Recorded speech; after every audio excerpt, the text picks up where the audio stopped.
All-Star Game.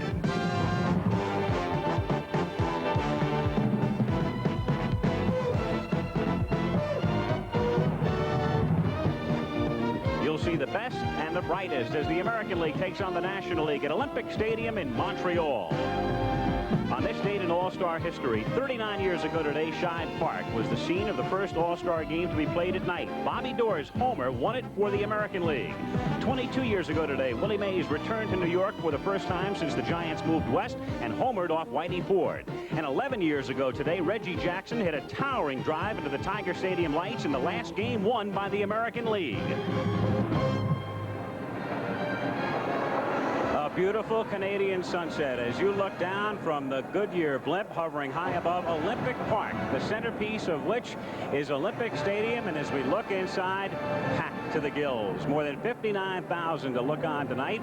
As for the first time ever, the All-Star Game is played outside the United States. Hello again, everyone. I'm Al Michaels, and welcome to what should be a very special evening as the All-Star Game comes to Canada. They've waited for it a long time, and what Abner Doubleday hath wrought. He invented the game in the 1800s in the United States. Now it's international in flavor. It's played in more than 77 countries. It's played by more than 300 million people. And it is the national pastime of more than 20 countries. And what a marvelous sight, one of the world's most sophisticated cosmopolitan cities, Montreal, built around a mountain, Mount Royal, the city deriving its name from Mount Royal. And let's pay a quick visit to Montreal. Montreal is full of life, full of spirit, while simultaneously maintaining its ties to the past. Of the nearly 3 million people in the metropolitan area, about 2/3 are of French ancestry and speak the language. It's a bilingual city, and you don't have to let your imagination run wild to pretend you're in Paris or Lyon or Strasbourg when you wander the streets of the old section of Montreal. While rich in tradition, Montreal is also very much in tune with the present. The metro is clean, quick, efficient, and the modern-day architecture appropriately symbolizes this country's financial and commercial center. When it comes to sports, another symbol of the city has been the Montreal Canadiens. The names through the years have been legendary: Richard, Beliveau, and Geoffrion, Plante, and Dryden. And it got to the point where the Stanley Cup nearly established permanent residency here. In the summer of 1976, the new outdoor stadium was the focus of world attention for 2 weeks when the Olympic Games were held in Montreal. The Queen of England was here for the start. I declare open the Olympic Games of 1976, celebrating the 21st Olympiad of the modern era. Those were the Olympics of Nadia Comaneci and the American boxers, and of course Bruce Jenner, who celebrated his victory in this stadium in the decathlon in a way remembered by everyone. Baseball, too, has been an integral part of the Montreal sports scene, and this present-day park was the site of the old Delormier Stadium, home of the International League's Montreal Royals. In the 40s, they were a Brooklyn Dodger farm club, and in 46, when Branch Rickey signed Jackie Robinson, organized baseball's race barrier was finally broken. Robinson starred here that season, went on to Brooklyn the next. The city went into the major leagues in 1969, and Jarry Park, a toy-sized stadium, served as the home of the expansion Expos for 8 seasons. The Expos moved into Olympic Stadium in '77 and have had a good deal of success here. But last October, a dramatic 9th-inning homer by the Dodgers' Rick Monday kept Montreal out of the World Series for the first time ever. Disappointment that day, but exhilaration, anticipation, and excitement tonight for the All-Star Game in Montreal. Another part of Montreal tradition is a very special lady, Rachel Robinson, Jackie's widow. She's here with us tonight with Howard Cosell. Howard? Ray, it's so great to see you again. And in this marvelous city, which has such tender memories for you and for your late husband, would you capsulize in one anecdote the warmth of your feelings for Montreal? Yes, Howard. I will say that when we arrived in Montreal, and I, as a 23-year-old young woman, had to go look for an apartment and approached a neighbor on DeGaspee Street, and she opened the door and she welcomed me, greeted me warmly, told me to come in, granted me the apartment without any hint of discrimination. It was my first encounter with an atmosphere where there was no discrimination, where we were totally supported warmly, and the love that we took from Montreal really sustained us. in the more difficult days when we didn't have that kind of support. And so coming home to Montreal, to me, is coming back to really the birthplace of my belief in brotherhood. I really believe it can happen. Thank you so much. You've told it all. We're proud to have you here, and that's why so proud we all are to be back at the home of the '76 Olympics. Enjoy the game. I'll be back with a look at the method of selection of all-star teams. Racing engines run hot. STP oil treatment fights the effects of heat in racing cars. Your car runs hot too. In everyday driving, heat weakens your oil's vital protective properties. That's motor oil breakdown. STP fights motor oil breakdown. STP strengthens your oil, putting extra lubricants and anti-wear agents to work just where they're needed. Whenever you change or add oil, get STP oil treatment and fight motor oil breakdown. You want something better, yeah, you won't take second best. You want it delicious, for you there's nothing less than Wendy's hot and juicy hamburgers, fresh off the grill. Nothing else will satisfy you like Wendy's will. That's why you're Wendy's kind of people. You want something better, you're Wendy's kind of people. Matter of annual controversy in connection with the All-Star Game. Are the right people really selected? And of course, this year, the focus of the controversy, substitute Yankee Bucky Dent until the very final days of the balloting, leading the brilliant Robin Yount of Milwaukee. To get a variety of opinions from the players on how the team should be selected, I went to some of them, beginning with Yount, asking him if an injustice was being done. Well, I wasn't sure if it was injustice or not, because to tell you the truth, I don't know really who the game's for. If it's for the fans, then maybe they should be the ones to pick the team. But if it's for the players and the media, then you got to have a different way of picking a team. If you had your druthers, how would you have the All-Star team selected? Well, obviously, I have to say the fan balloting is outstanding because I was the top vote getter, but at the same token, I would like to see it stay with the fans, but also include the players as well as the coaches and managers, and I think in that regard, it would be a fair all the way around. I don't think there's really a way you're going to stay away from controversy, because I remember we used to do it with the players voting, but what happened in that situation is they do it like the second week of June, and the game would be played like the first or second week of July, and at that time of the season, there's a lot of players who have 180 to 200 at-bats, and if they go sour for a week and a half, they could drop 34 or 40 points in their batting average. So the game's for the fans, and I think in most cases the fans got the right starting lineups, and that's why you have the substitutes. And me, for instance, if I was voting, I'd have voted for Al Oliver this year because he's having a great year. You want to see the best players in the ball game. It's just very unfortunate that Billy Martin made a statement the other day. Everybody that deserves to play in the All-Star game just cannot go. I think it should be left with the fans. I think the fans enjoy selecting all-stars, enjoy selecting the players. It's the only opportunity that they do have to participate in the game. Fans are the ones that pay the majority of the salaries. They come to the ballparks, and teams are successful economically as long as they continue to pay, as long as they continue to watch television. So consequently, you should leave I feel we should leave the voting with them, and for them to try to be a little more aware of who is doing well at the time, so that ball players like Robin Yount and like Andre Thornton do not get left off the All-Star team. For the final word, ladies and gentlemen, Baseball Commissioner Bowie Kuhn, your comments, sir. Howard, Reggie, and Peter Wright, I like their answers. I think they're talking about the fans' game. This was conceived of as the fans' dream game. They should have playing who they want. If they want to pick a Pete Rose over Steve Garvey, that's their option. It's their game. They ought to have what they want. And Pete Rose is right when he says it's always been controversy. It will always be controversy. And it doesn't make a difference if the fans doing it or the managers and coaches doing it. And it's the fans' game. They ought to have the vote. That's your opinion. Now, what's going to happen? It's going to stay with the fans. Exactly so. Thank you very much, Commissioner. Commissioner Bowie Kuhn, the controversy that you've all been reading about hit head on. In just a moment, Keith Jackson will be joining you, talking with the managers, Billy Martin and Thomas Lasorda. You know you'll get the job done right. We take pride in what we do. 'cause we care about the work we do for you. Trust the Midas touch. Trust the Midas touch. 78 MGB. Where nothing but the best is ever gonna do. Trust the Midas touch. Thanks. Trust the Midas touch. There's only one built-in flash camera in the world that can take a flash picture, and then another. In just 1 1/3 seconds, the new Kodak disc camera. It even knows when you need more light and flashes automatically.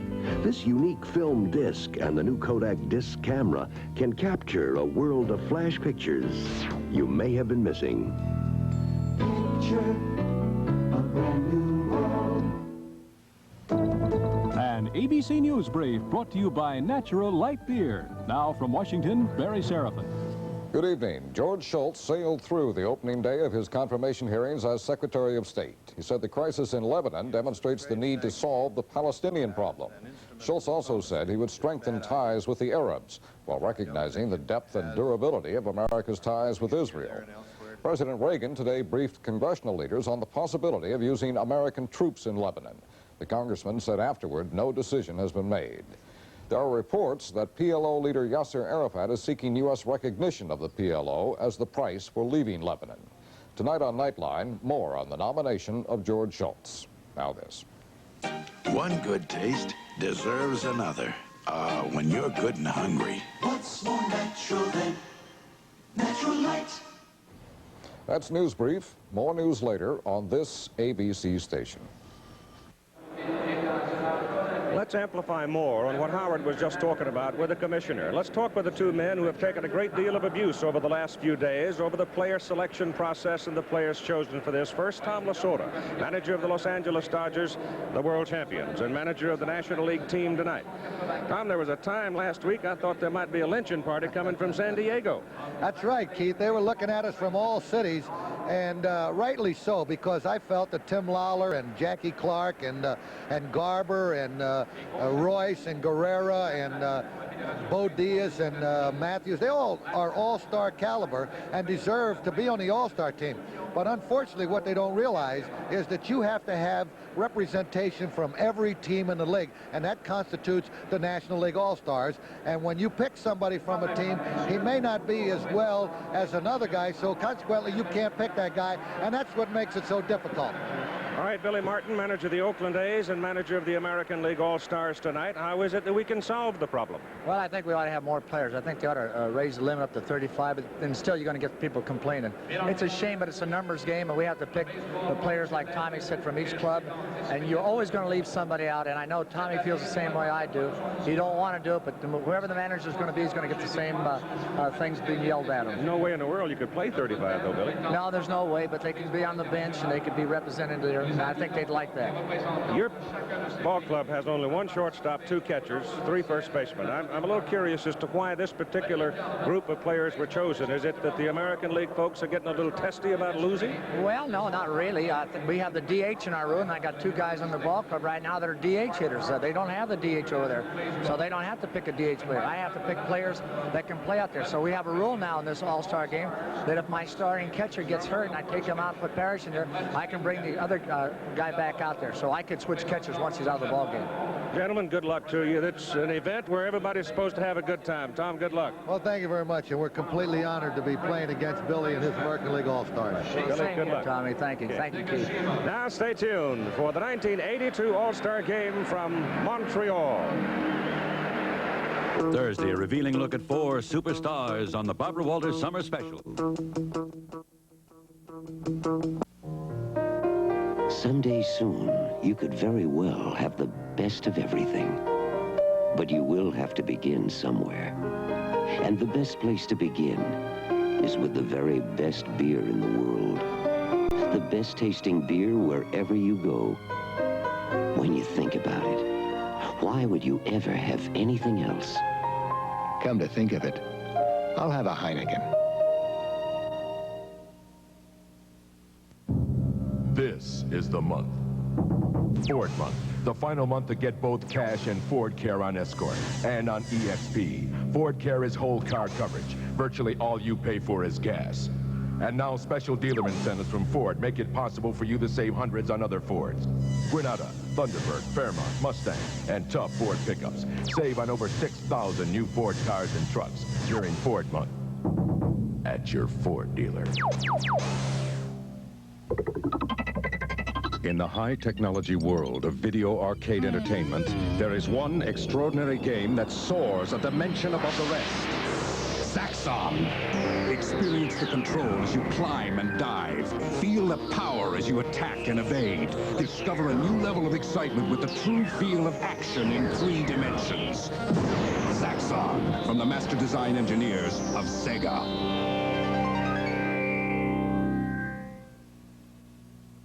Peter Allen in person tomorrow on AM Philadelphia.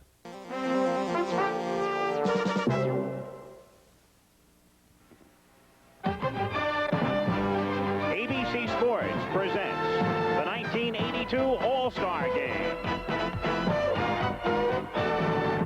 From Olympic Stadium in Montreal, the best of the American League meets the best of the National League. And the 1982 All Star Game is brought to you by the Miller Brewing Company, brewers of Miller High Life. If you've got the time, we've got the beer. By Gillette Actra Razor, it pivots to continually adjust and hug every curve and contour of your face for a close, comfortable shave. And by Chevrolet, and your local Chevy dealers from coast to coast.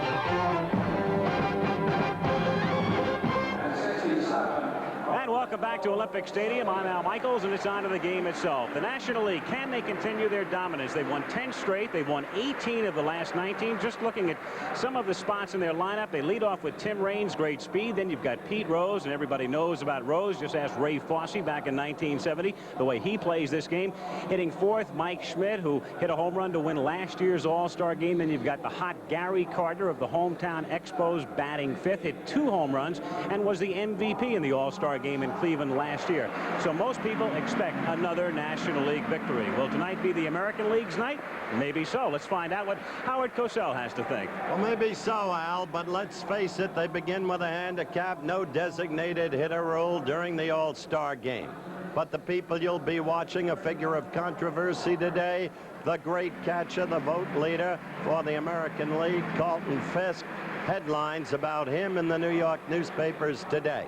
And, of course, Buddy Bell at third base. And the irrepressible Reggie Jackson with a lot to prove to certain people. You'll be hearing from him later in the show. But on top of it all, Reggie Jackson, the man who hit the home run the last time the American League won this game, and that was as long ago as 1971. It's attitude that will count with the American League, and they believe now that that attitude is right. In the meantime, one of the memorable All-Stars of yesteryear to discuss the respective pitching staffs, Don Drysdale. Thank you very much, Howard. And of course, there have been eyebrows raised as far as the pitchers are concerned. There are 9 sitting at home tonight who have 10 or more victories on the year. There are 7 in the American League and 2 in the National League. But still, a very representative squad as far as the pitchers are concerned on both the American League and the National League teams here tonight. The starting pitcher for the National League will be a young right-hander, Steve Rogers, a record of 10-4, and he will be the first Montreal Expo ever to start in an All-Star game. He's been in a couple of others. And for the American League, it will be the fine right-hander for the Boston Red Sox, Dennis Eckersley. Eckersley with a record of 9 wins and 7 losses. There you see Dennis Eckersley getting ready to take his warm-up tosses. Right now, let's go to the public address announcer here at Olympic Stadium, Richard Moranci, and let's meet the players. Mesdames et messieurs, il est temps pour nous de vous présenter les joueurs de la partie d'étoiles 1982. Ladies and gentlemen, it's time for you to meet the All-Stars from the American and National Leagues. Tout d'abord, les réservistes de la Ligue américaine. First, the non-starters of the American League. Le receveur, the catcher, des Tigers de Detroit from Detroit Tigers, Lance Parrish.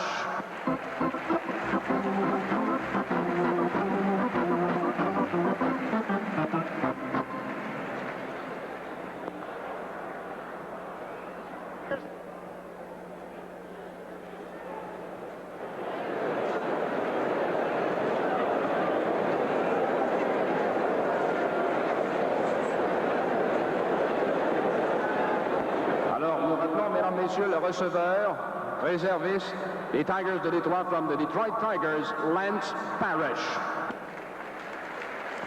Les joueurs de champ intérieur, the infielders, des Indians Cleveland from the Cleveland Indians, Toby Harrell. Les Twins du Minnesota from Minnesota Twins, Kent Herbeck.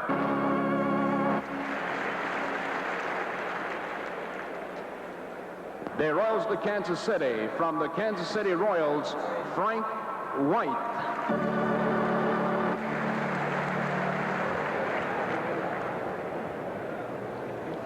The Rangers to Texas, from Texas Rangers, Buddy Bell.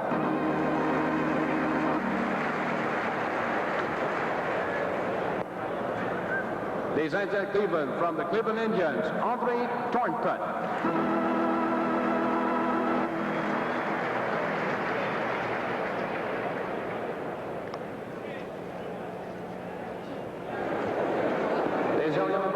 From the Baltimore Orioles, Eddie Murray.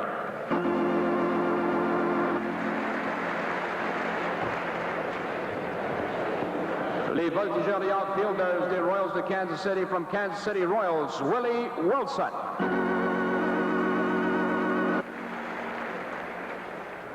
The Red Sox to Boston, from the Boston Red Sox, Carl Yastrzemski.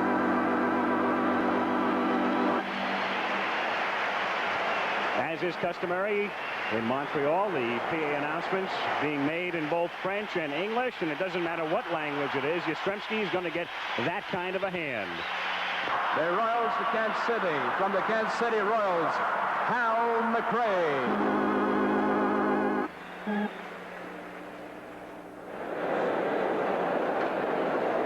The Brewers to Milwaukee, from the Milwaukee Brewers, Ben Ogilvie. The Yankees to New York, from the New York Yankees, Dave Winfield. The Royals to Kansas City, from the Kansas City Royals, Frank White. Les lanceurs, the pitchers, the Blue Jays de Toronto, from the Toronto Blue Jays, Jim Clancy.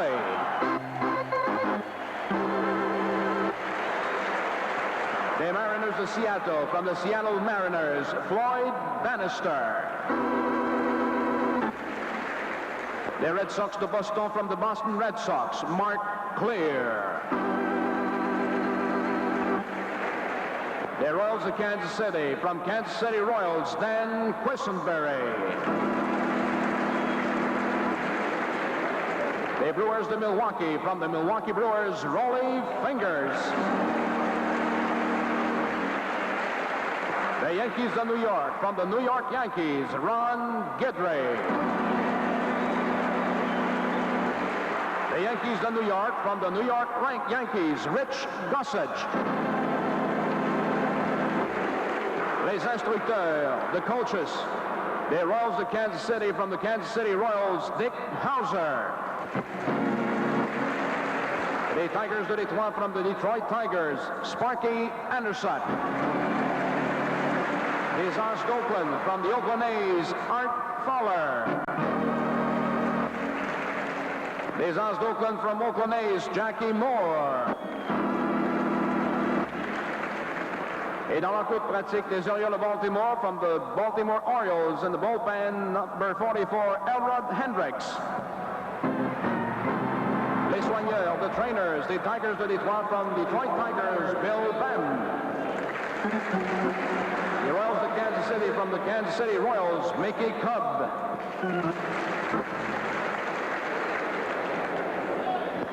Et maintenant le gérant de la Ligue américaine pour la partie d'étoiles 1982 and the manager of the American League All Stars des Anges d'Oakland, Oakland A's, Billy Martin.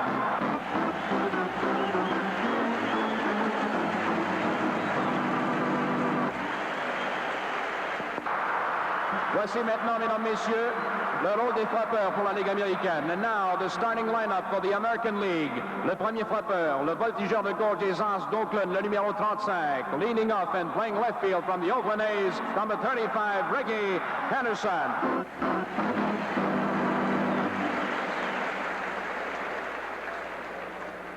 Le deuxième frappeur, le voltigeur de centre, représentant les Angels de la Californie, le numéro 19. Batting second, the center fielder, representing California Angels, number 19, Fred Lynn.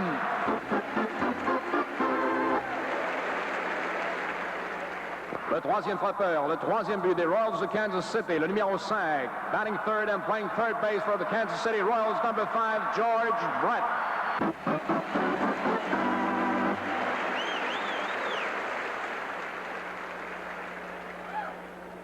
Le quatrième frappeur, le voltigeur de droite des Angels de la Californie, le numéro 44, batting fourth, right fielder, California Angels, Reggie Jackson.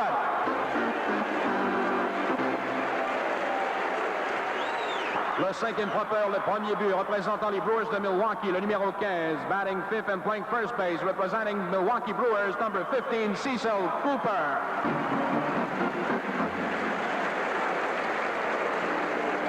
Le sixième frappeur, l'arrêt-court des Brewers de Milwaukee, numéro 19, batting sixth, the shortstop from the Milwaukee Brewers, number 19, Robin Yount.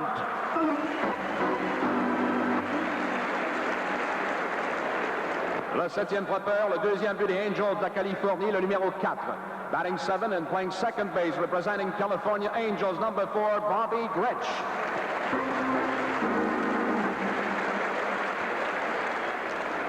Le huitième frappeur, le receveur des White Sox de Chicago, le numéro 72, batting 8, the catcher from the Chicago White Sox, number 72, Carlton Fisk.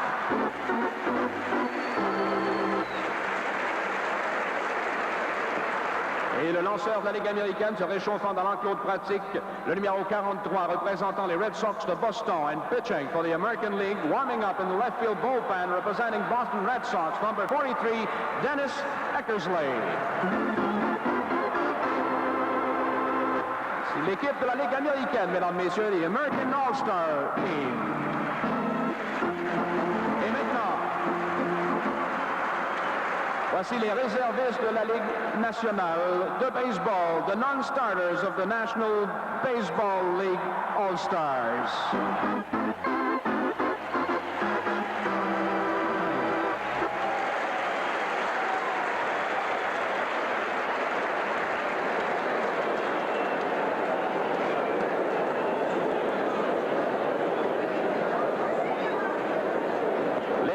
The catchers, the Pirates of Pittsburgh, from the Pittsburgh Pirates, Tony Pena.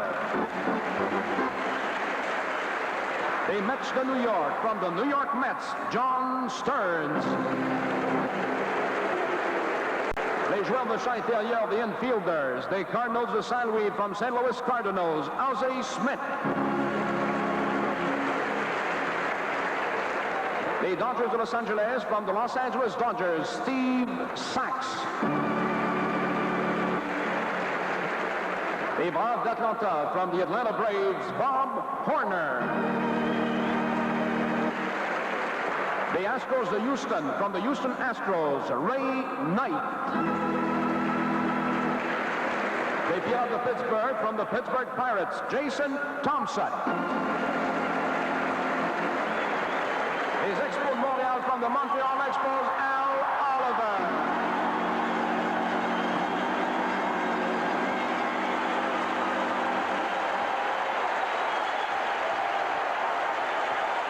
Les voltigeurs, the outfielders, the Cubs of Chicago. From the Chicago Cubs, Leon Durham.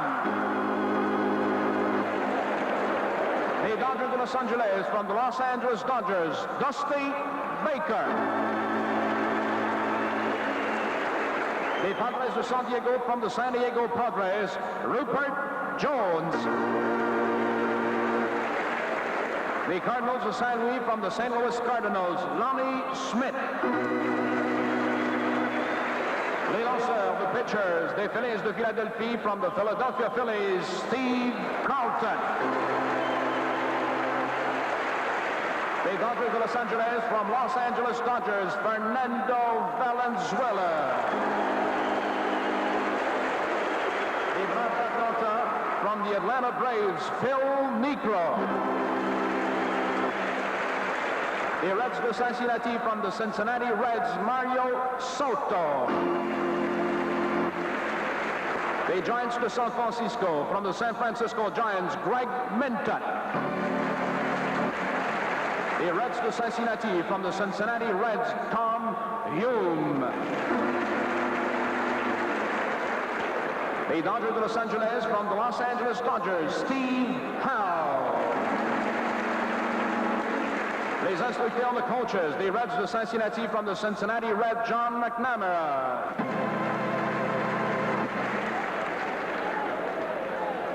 Les Expos de Montréal from the Montreal Expos, Jim Fanning.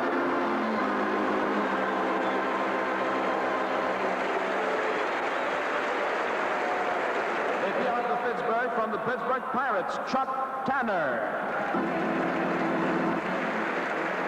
The Reds de Cincinnati from the Cincinnati Reds, Joe Amalfitano.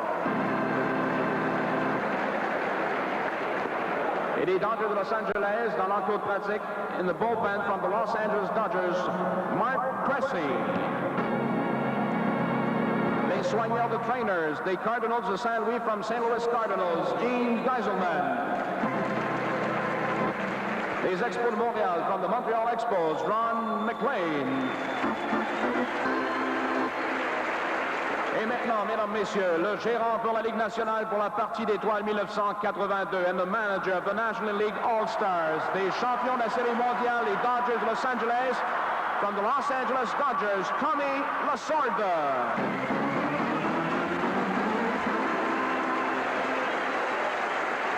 Et voici maintenant, mesdames, messieurs, le rôle des frappeurs pour la Ligue nationale. And now the starting lineup for the National League. Le premier frappeur, le voltigeur de gauche des Expos, batting lead-off number 30, Tim Raines.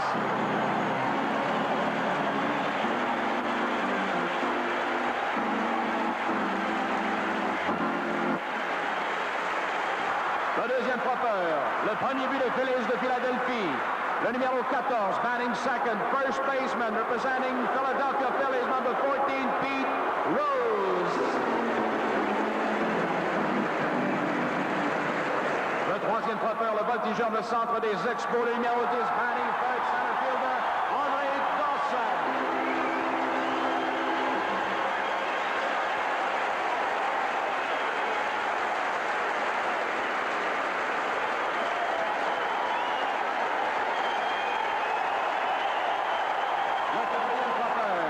Le troisième but, représentant les Phillies de Philadelphie, le numéro 20, batting fourth, the third baseman, representing the Phillies, number 20, Mike Schmidt.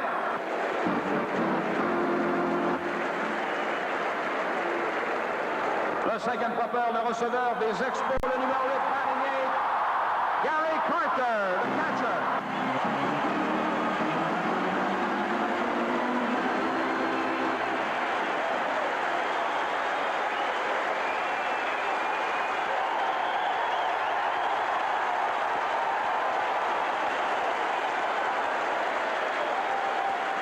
Le sixième frappeur, le voltigeur de droite représentant les Braves d'Atlanta. Le numéro 3, batting sixth, the right fielder representing the Atlanta Braves. Number 3, Dale Murphy.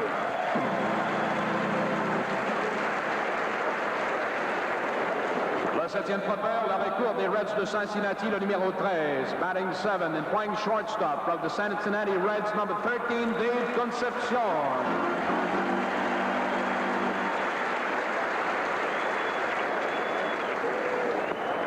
Le huitième frappeur, le deuxième but représentant les Phillies, le numéro 9, batting 8, second baseman, representing the Philadelphia Phillies, number 9, Manny Trio.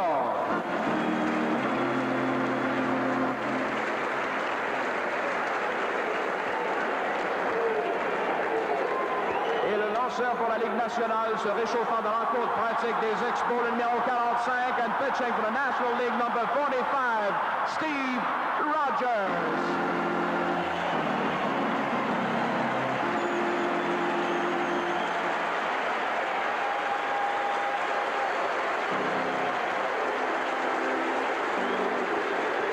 Voici l'équipe de la Ligue nationale, mesdames et messieurs, the National All Stars.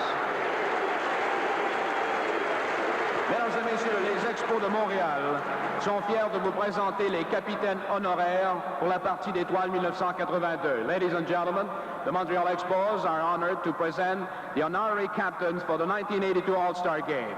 Le capitaine honoraire de la Ligue américaine a participé à 15 matchs d'étoiles et 14 séries mondiales dans ses 19 saisons avec les Yankees de New York.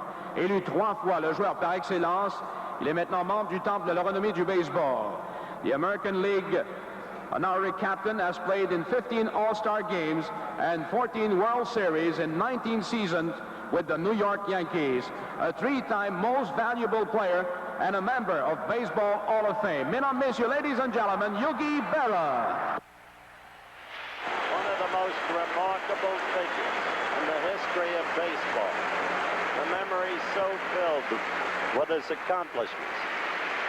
Memories totally filled with his accomplishments. Remember the 7th game, 1956 World Series, Ebbets Field, bases loaded. Don Newcomb, the pitcher, grand slammer, on a day when Johnny Cucks 3-hitted the Dodgers, shut them out. Yes, just one of the many memories. Et maintenant, le for Larry capitaine honoraire Berra. de la Ligue nationale, and now the honorary captain for the National League. Durant ses 17 saisons comme voltigeur de la Ligue nationale, il a frappé 407 coups de circuit, a participé à 7 parties d'étoiles et 6 séries mondiales, et maintenant commentateur des parties des Expos.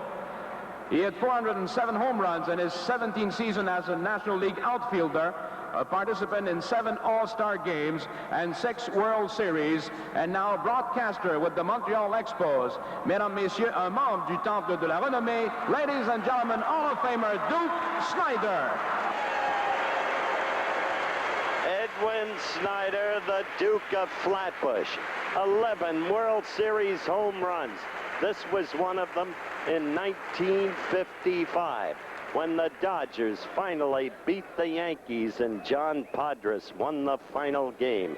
The Duke had 4 home runs in 52, and in 55, 11 World Series homers in all.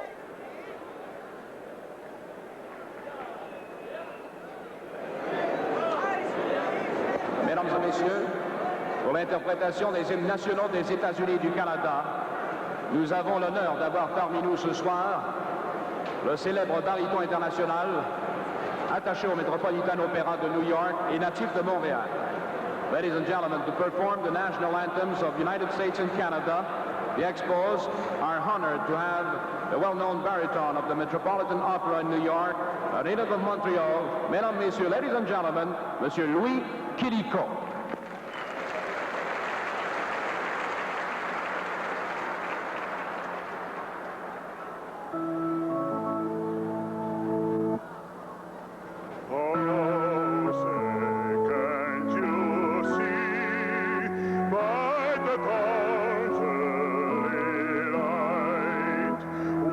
So proudly we hailed at the twilight's last gleaming, whose broad stripes and bright stars through the perilous fight o'er the ramparts we watched were so gallantly streaming.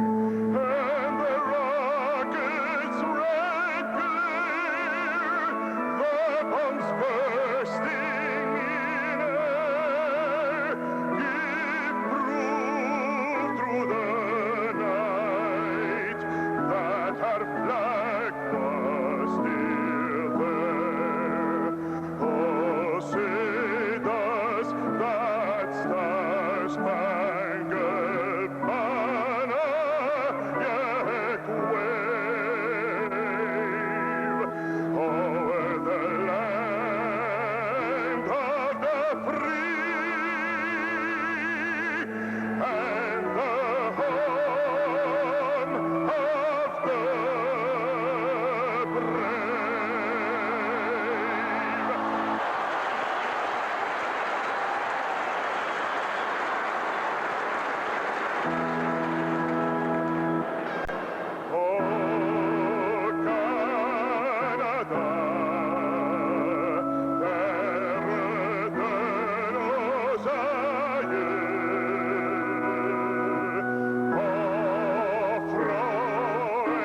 The pregame pageantry and festivities preparatory to the 1982 All-Star Game, right back from Olympic Stadium in Montreal. Chevrolet dedicates this Camaro, the all-new Z28, and its Shadow, to performance.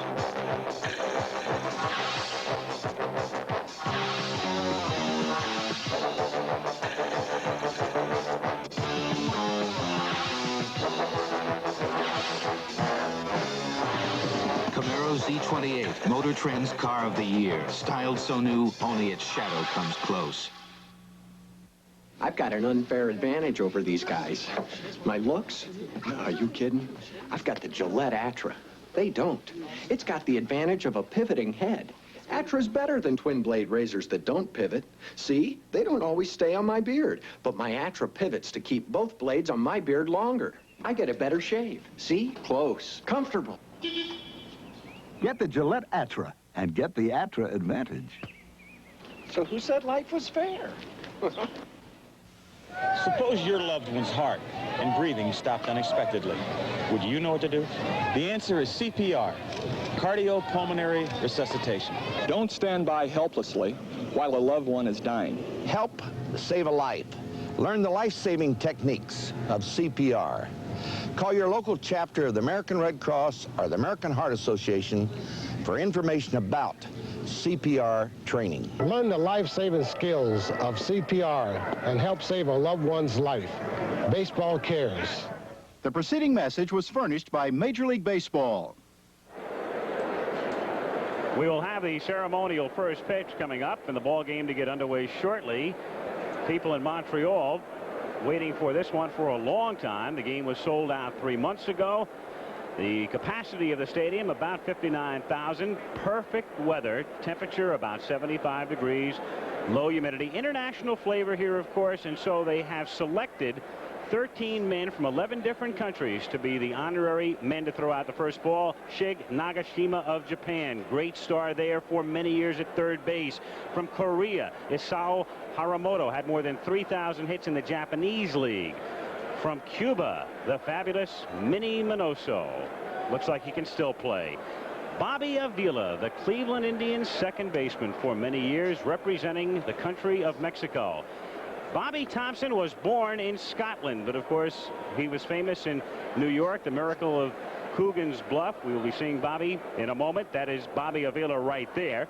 Bobby Thompson was the man you saw before him. The Dominican dandy, Juan Marichal. What a screwball he had, and an assortment of other pitches. He may throw one tonight. Orlando Cepeda, Marichal's teammate for many years in San Francisco. The baby bull, representing Puerto Rico. George Selkirk is representing Canada, a man who played in 4 All-Star games. Claude Ramon is there is Bobby Thompson right there, representing, as we said before, Scotland, his birthplace. The New York Giant outfielder, remember that face? Wasn't that long ago, 1979 World Series, we saw him. Manny Sanguillen, he'd swing at anything. From the Pittsburgh Pirates, there is Claude Ramon, representing Canada. Ramon, a broadcaster with the Expos. You know that man representing the United States, the honorary captain for the American League, Yogi Berra, and also representing the U.S., the Duke of Flatbush, Duke Snyder, the National League's honorary captain. Festivities taking place here with international dignitaries having come to Montreal. First time ever that the All-Star Game has been held outside of the United States. The game began back in 1933. During 4 different seasons, they played 2 All-Star games from 59 through 62. So in all, this is the 53rd edition, and simultaneously, the ceremonial first pitch.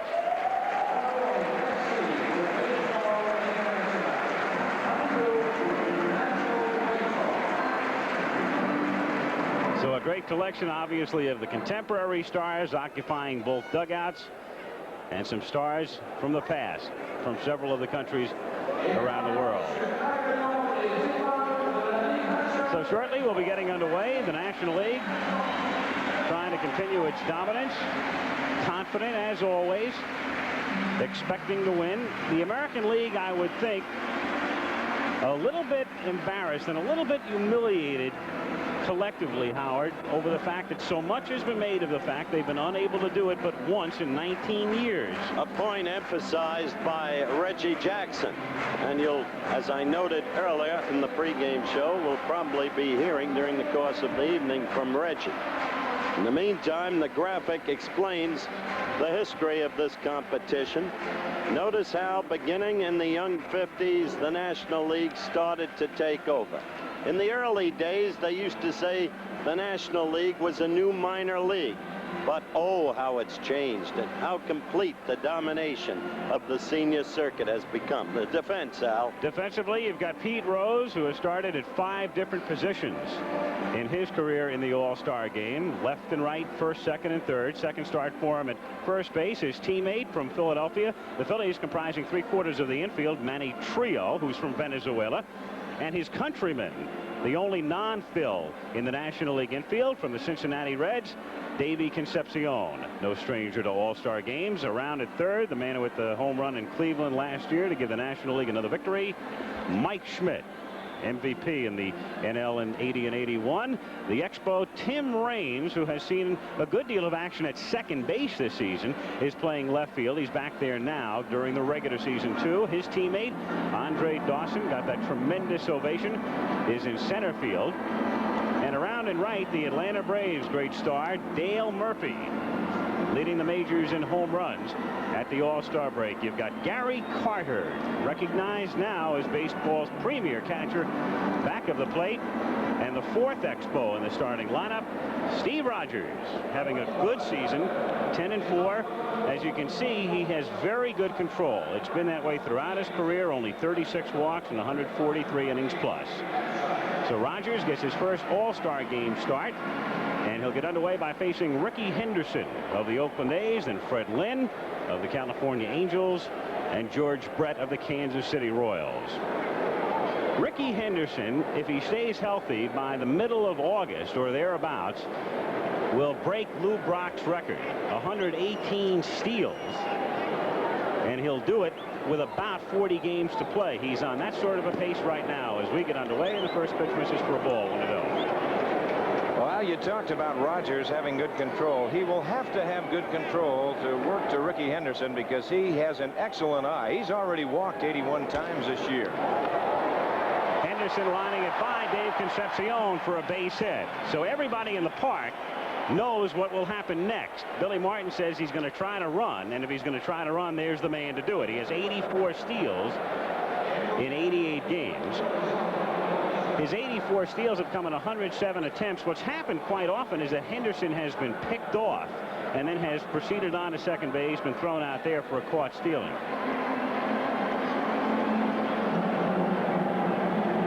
So Henderson at first with nobody out, first inning. Fred Lynn, who's been hitting 6th or 7th for the most part for the Angels this season, batting in the second spot tonight. Let him go. Come on.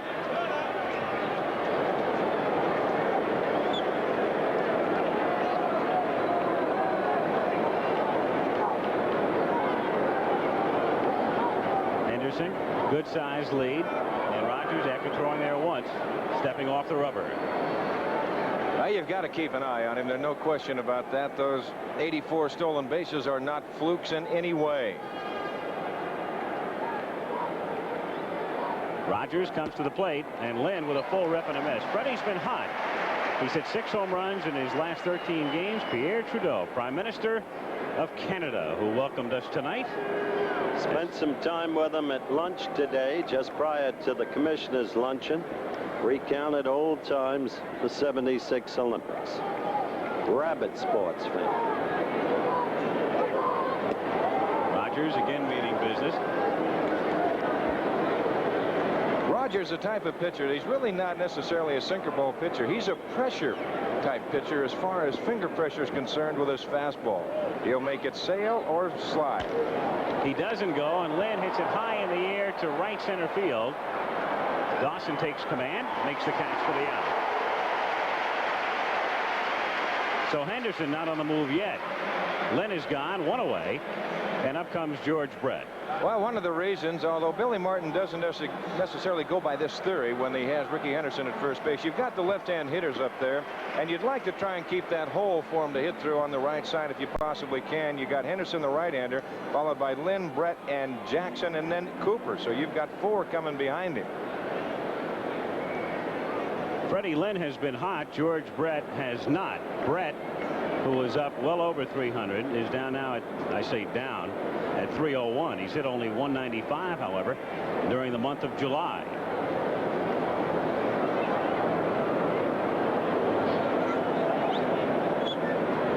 Henderson at first base with 1 out in the top of the first inning. Yeah, he's thinking about you. Henderson at first. There's his mom, Bobby Henderson.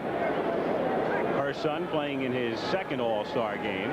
He was a member of the team, not a starter though, in 1980. And there he goes. He gets a good jump, but Brett fouls it away. So he would have had it easily, but George was swinging, and the count is 0-1. Henderson, if he continues his pace, he would wind up with 155 steals in 162 games. You know, I think you mentioned the key right there, if he stays healthy, and that doesn't mean where he's going to get hurt and be out of the lineup, but I can remember when Maury Wills stole the 104 bases. He was bumped and bruised all over at the end of the year. He was really hurt.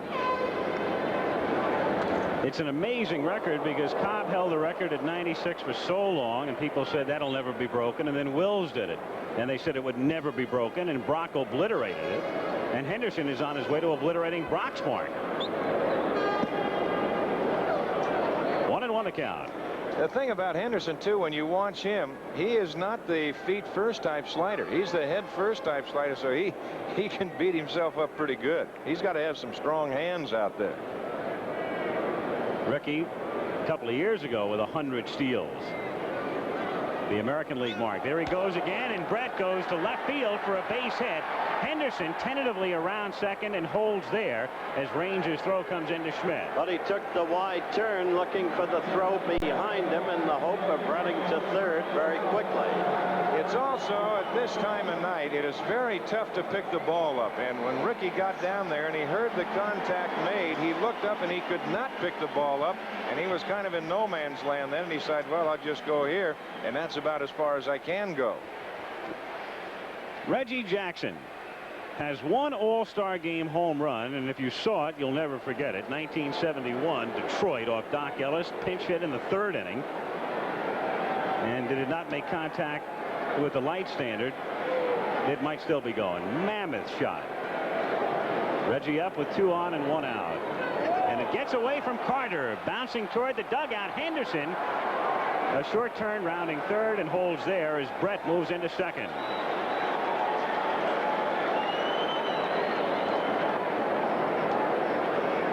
Take one more peek at it. Here's the pitch down in the dirt, the breaking pitch, and Carter has it, hits the side almost of the plate over there, and then kicks over on the third base side.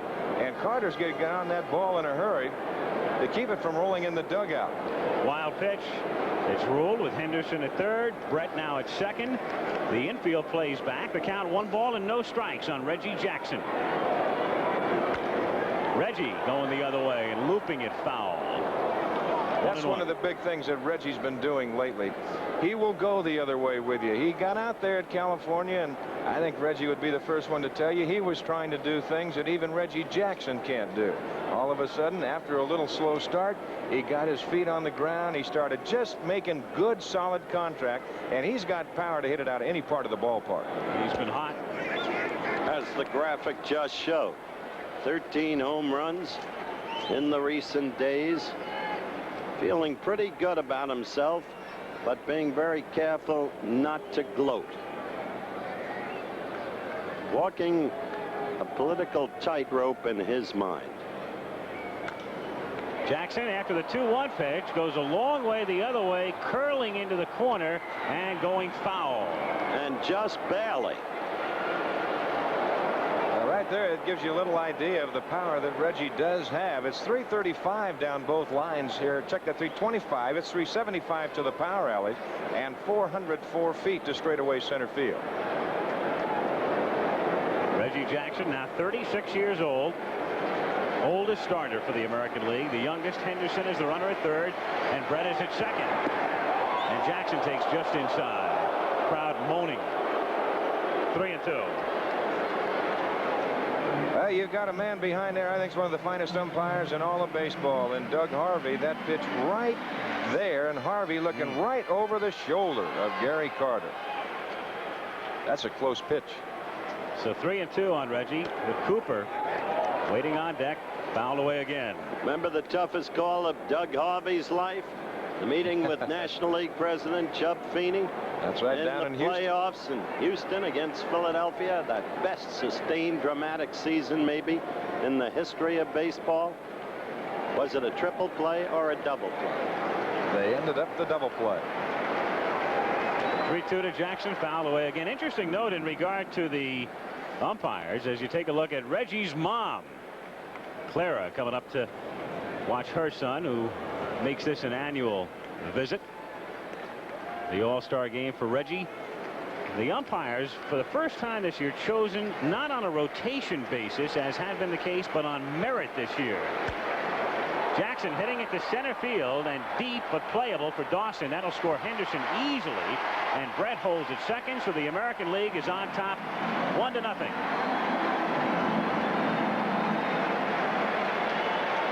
So a couple of singles, the wild pitch, the sacrifice fly, 2 down now. Cooper coming up. You've got 3 umpires from each league. Doug Harvey, the National League veteran, behind the plate. Marty Springstead at first base, American. McSherry of the National at second. McKean, who's from here in Montreal, at third base. Eddie Montague of the National League down the line in left, and Mike Riley of the American down the line in right. Coming to the plate, the man who at the moment might be the hottest hitter in baseball. Oh, the Milwaukee Brewers, they are just beating on everybody. And still very much the best kept secret in baseball, Cecil Cooper, who just does his job and does it very well year after year. Pulling it foul. In one of the remarkable trades of all time, the Brewers got Cecil Cooper basically in exchange for George Scott, who's now, remember George, the big burly right-handed hitter who's now playing in Mexico. I'll never forget, Commissioner Bowie Kuhn was needling Bud Selig, the Brewers owner. He said, how much cash did you have to give? 0-1 on Cooper. Cooper, by the way, is getting the start because Rod Carew has tendinitis of the right hand. Carew would have been the American League starter at first base, but instead it's Cooper, and Andre Thornton of Cleveland was named to the team in Carew's stead. It's Luke down the line in left field. Foul. Well, when Cecil Cooper comes back, and you mention those two names, Rod Carew and Cecil Cooper, Cecil has had long conversations with Carew and talked to him about just the art of hitting. And you're going to see a little bit of Rod Carew in that stance of Cecil Cooper. Well, since Rod has 28 different stances, there's Henry Aaron. Hammerin' Henry, the man who hit the plethora of home runs against Don Dreiser. Did you see the winder shudder as that picture came up on the screen? I know that face. I've seen it in my sleep. And he still says you were the hardest pitcher for him ever to face. Isn't that something? Well, you know, in 14 years, I never missed that darn Brave lineup. And Henry was right in the middle of it. He'd say to Walt Olson every now and then, well, you know, Skip, you know, you might want to miss something sometime. But he said, nope, you're going out there. A look around spacious Olympic Stadium, Montreal ballpark, opened for baseball in 1977. No balls, 2 strikes. Cooper with a new bat, chops it by the mound. Going to be a tough play for Trio, and he does not get it. So Cooper, who has decent speed, is aboard at first as Brett moves along to third. Third hit in the inning for the American League, and up comes Coop's teammate, Robin Yount. Well, Cecil Cooper has much better than average speed, and when those left-handers come out of that box and they can smell a base hit, they just have a little more acceleration. A good play by Trio, but Cooper just flat beats it, that's all. So Steve Rogers struggling in the first inning. This is the first time since 1960, when Whitey Ford did it, that a pitcher has started the All-Star Game in his own home park. The year before that, in '59, it was Don Drysdale who started in Los Angeles. A game better forgotten from the Drysdale point of view. No matter. I would rather remember the first one in '59 and skip the second one. That's when they played two. But the last man to win in his own home park was Johnny Vandermeer. In '38, the year he pitched the consecutive no-hitters. 1-1 the count. There's a graphic illustrating just that. Got to go back 22 years to Whitey Ford. Rogers, one of 4 Expos in the starting lineup tonight. 1-1 on Robin Yount, who takes inside. 2-1 the count. Robin Yount having a great season, not only defensively at shortstop, average-wise, hitting .327, but power. He's homered 15 times this season, including one into the upper deck in right field in Chicago last week. 2-2 the count. So Rogers even 2-2. Yount, and it wouldn't figure for a shortstop, but he leads the American League in slugging percentage and in total bases. Ball 3. Well, I think he's definitely right in line for the most valuable player if he continues anything that he's doing right now. He is just having a super year, as you mentioned, and you could see, I can remember him when he came up at 19 years old, and it was just a matter of time when this young man was going to really put his name in baseball. Still only 26 and in his 9th season as he fouls it away. A lot of baseball people feel that this is the best all-around player in the game today. Michelle Yount, his wife, as you look at her. There's a man who thought about becoming a pro golfer about 5 or 6 years ago. 3-2 pitch, got him swinging. So the inning is over, but the American League gets on the board. What a shot. Looking down from the Goodyear blimp, Olympic Park, Olympic Stadium. The centerpiece, a run, 3 hits, leave 2 after a half. The American League won, and the National League coming up.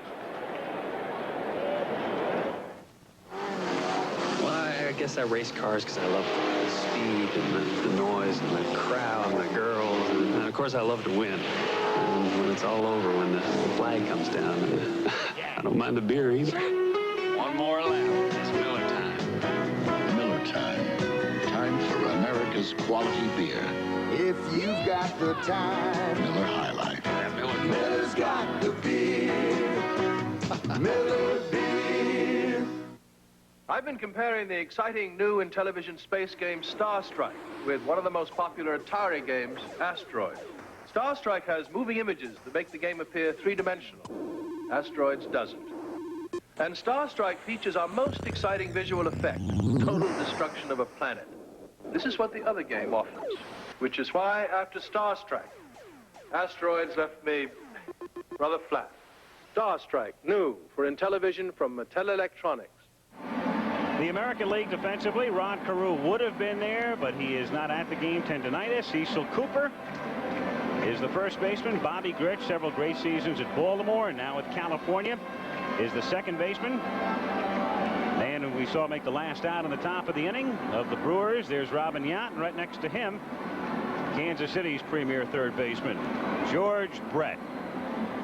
Winning in the bowling again. Ricky Henderson, who got aboard, came in to score in the top of the inning of Oakland, is in left field. You've got Freddie Lynn, several great seasons with Boston, now with California, in center, and Reggie Jackson around and right.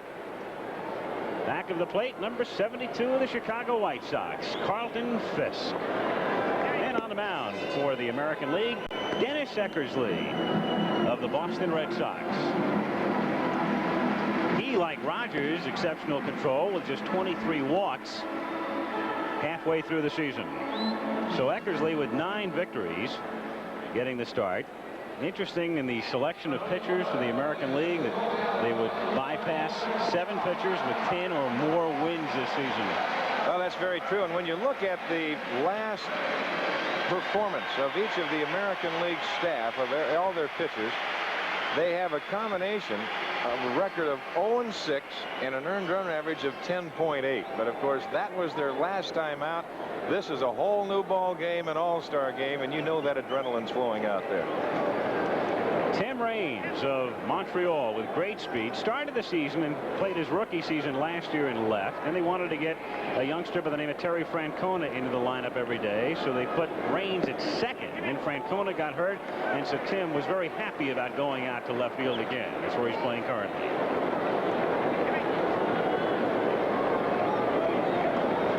Tried to lay one down. Brett in shallow at third. 1-1 the count. Tommy Lasorda, he was a great minor league star here in Montreal. He was an obscure major league pitcher, but he was big stuff here. And with Sparky Anderson on the left, Billy Martin managing the American League. An interesting story in itself because of what happened last season.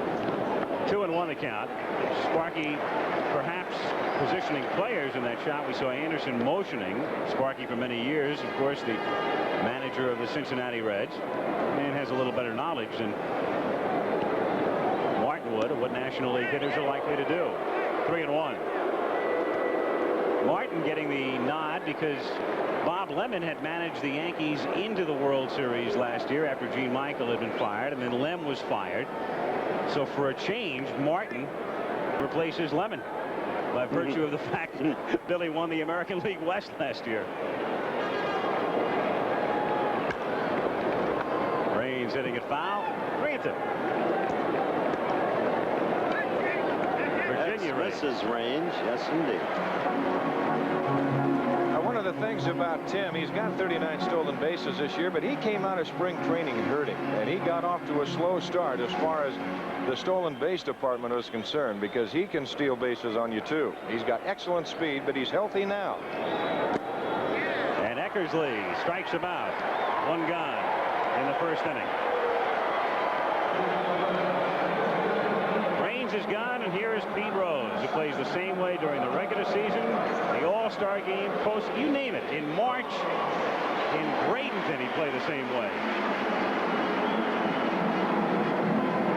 Pete's numbers for the season is averaged a little bit below what it would normally be. Here's Carlton. Steve Carlton will be the next National League pitcher. Tommy Lasorda hopeful that Rogers could go 3, and then we'd see Carlton. Rose lining it to left field, but right at Ricky Henderson.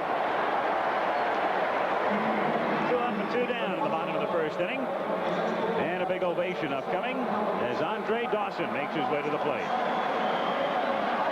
One of the many stars of a Montreal team that seems to be supercharged with personnel, but is not producing on the ball field in the pennant race the way expected. Andy Dawson, prior to last Monday night, he did not even swing a bat or do anything 6 days prior. He was hurt. He was not in the lineup, and they've got to have this big guy in the lineup if they're going to do anything. Now Doug Harvey pointing out at something and calling time, second straightaway center field, moving a person around out there. Eckersley working on Dawson, starts him with a strike, and the count is 0-1. Eckersley, you see, he'll drop from the side. You really have to like Denny because he comes right at you. He does not fool around. He doesn't have a lot of finesse out there. He'll just bear down and come and get you a fastball and a good curveball. Pop to shallow right field. Here comes Reggie, and that's that. So a 1-2-3 inning for Eckersley. At the end of 1, the American League leading the National League 1-0.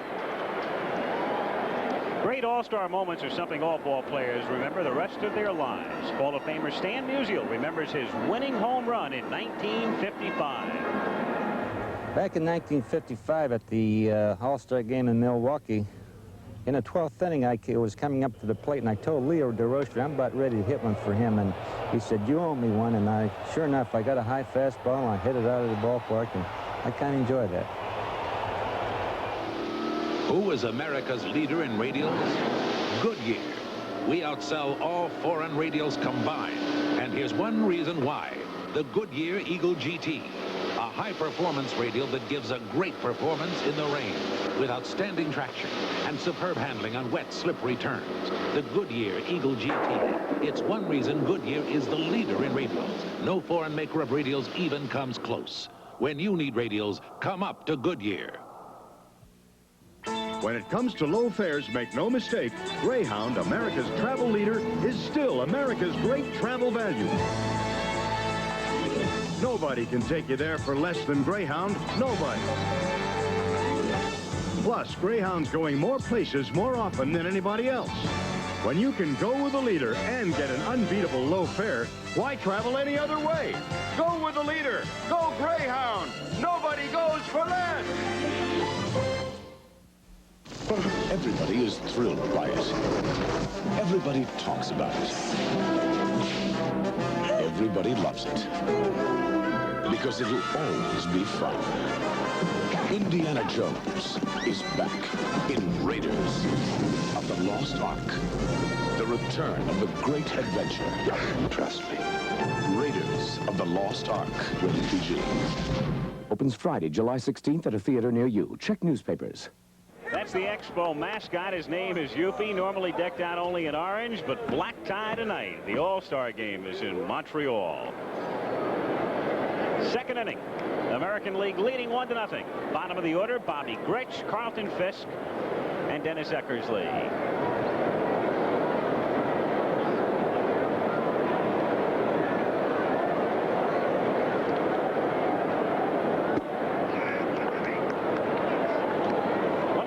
Grich, Bobby at the age of 33, playing in his 6th All-Star game.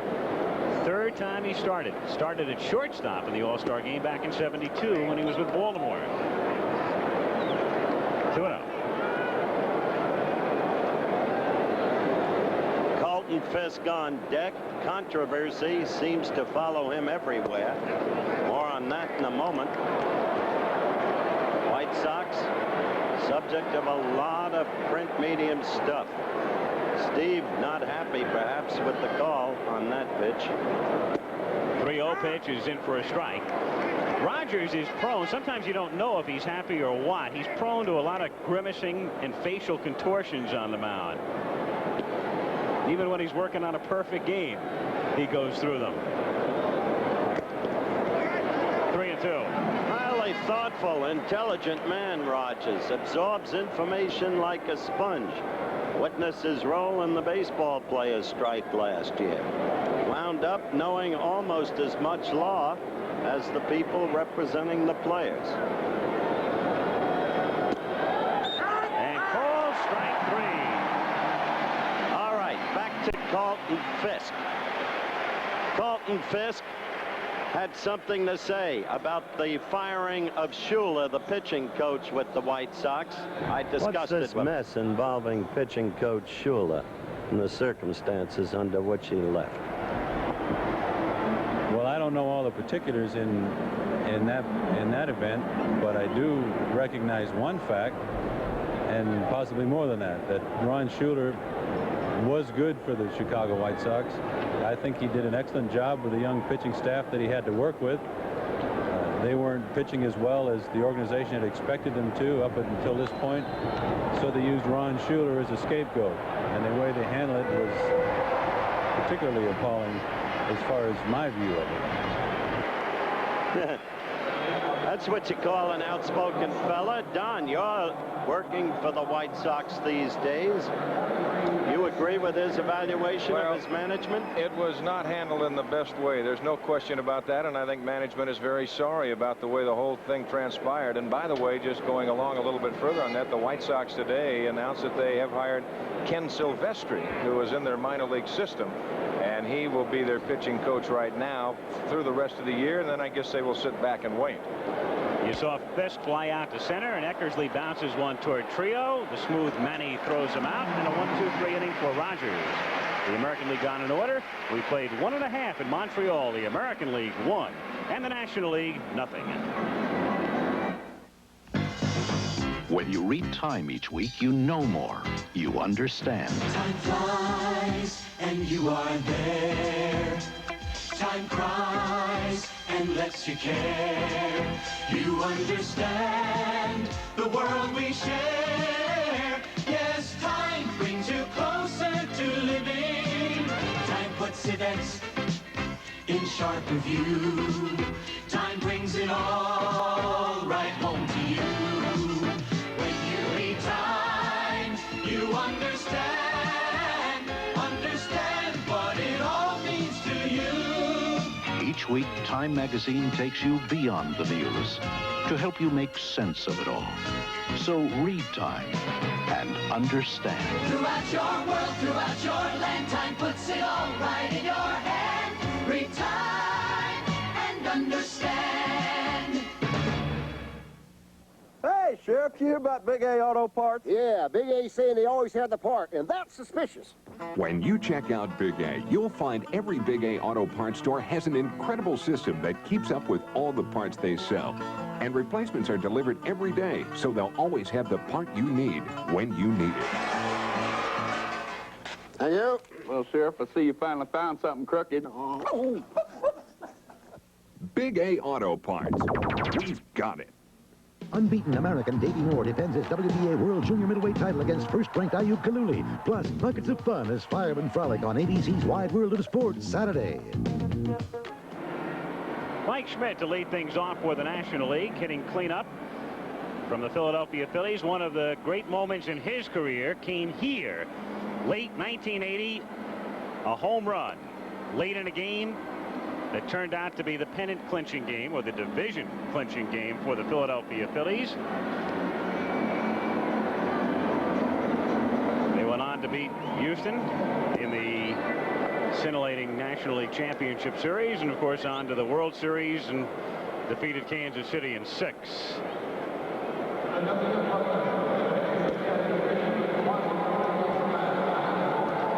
Mike Schmidt,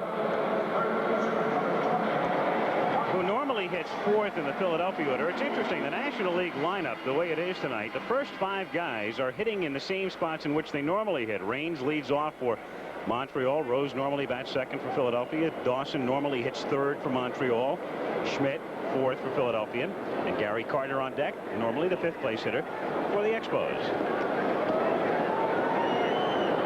Mike has been bothered by a slight muscle pull in his hamstring. It's conceivable that he'll come out of the game after this one at bat. Now, we talked about the pitchers they've left off. Unbelievable, isn't it? All of those men are not on the American League All Star team. All of them. 0-2. You realize Vukovich of Milwaukee in his last 32 decisions has won 25 times. Only Valenzuela has won more games in that span. He's not on the team. Well, Tommy Lasorda said he's going to sit down and write all the players that he thought should be here, just write him a letter of apology. But I think both managers stated it very well, that you can only take so many, and somebody's going to get left off, and there's always going to be some feelings hurt. Not only leaving off the 7 biggest winners, but they've left off the top 6 fellas in terms of ERA this year. As Schmidt pops it up in foul ground. Fisk flipping the mask away, makes the catch. I love to watch Carlton Fisk play. I love to hear him explain. After he told me the management's behavior was appalling, I said, "You looking to move again? Maybe you want to go back to Boston." He said, "No, I've had enough moving, but I got to say what I think." His opposite number, Gary Carter, leading vote getter this season. For years, they used to talk about, well, someday Carter is going to be the premier catcher. He'll be better than Bench. That day is now. It's of course, amazing. Johnny's at 3rd. Well, that's true. You know, it's amazing that the 2 vote getters, the 2 leading vote getters, about that in a moment. Bobby Grich throws him out, but the 2 leading vote getters were the 2 catchers. Fisk in the American League and Gary Carter overall. And here was Gary earlier receiving the trophy, symbolizing the receiving of more votes than any other player. Led in the balloting back of the plate all the way. Dale Murphy, fellow not too many people have heard about up until this season, but of course the Braves have changed that in a hurry, the way they are playing. Murphy having a great season. As you look at Yogi Berra, the honorary captain of the American League. Murphy leading the majors in home runs with 23. Well, I think Dale would be the first one to tell you that the positioning in the lineup as far as the Atlanta Braves are concerned has really helped him. He's hitting ahead of Horner, and of course he's getting a few more pitches to hit now than what he would in the past, more so than if he was, say, hitting behind him. 3-0 the count.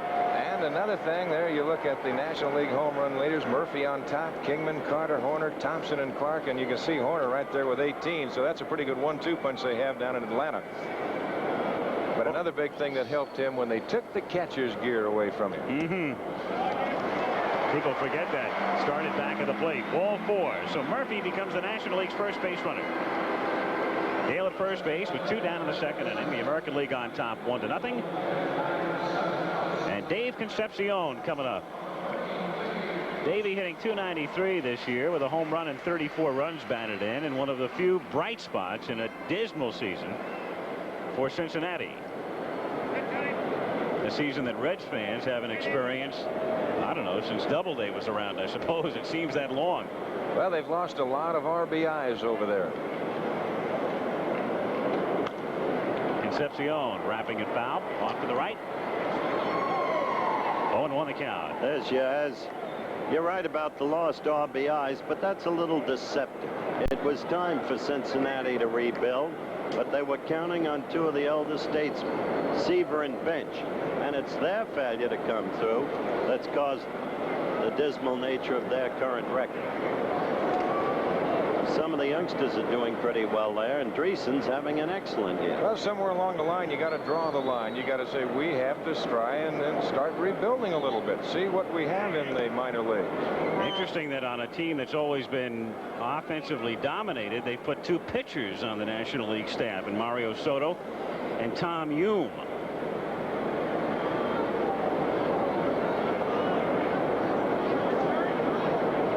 They pitch out, nothing happening.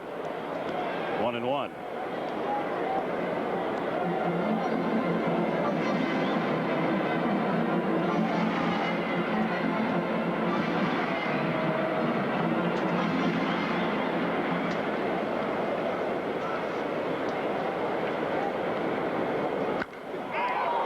To deep left field and into the corner and out of here.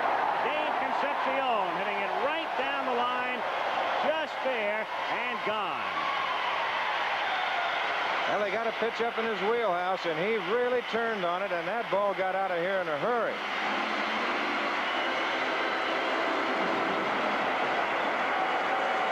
A man who always had a marvelous glove as a rookie. They knew about his defense. They wondered about him offensively. Over the years, he's really come on.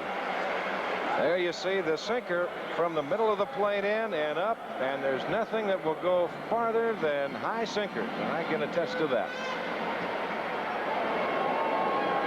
So the National League assumes the lead. 2-1.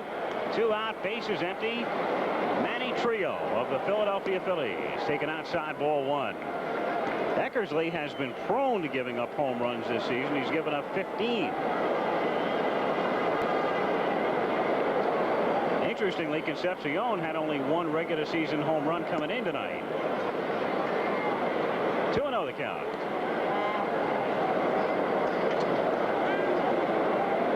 Manny Trio, formerly with the Cubs, then on to Philadelphia. There's Concepcion, the happy one in the National League dugout. Al, it's really nice to go to an All-Star game. It's quite an honor, number one, and it's a thrill to be there.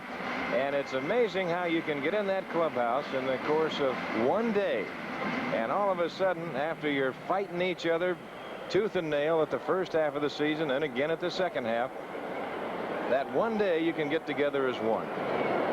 After a visit from Billy Martin, Trio fouls it away. 2-1. Trio, Interestingly, this season, he's made just one error. The first time he touched the ball this year, opening day against the Mets, he was charged with an error. None since. Grounded to short. Robin Yount. Over to Cooper, and that's that.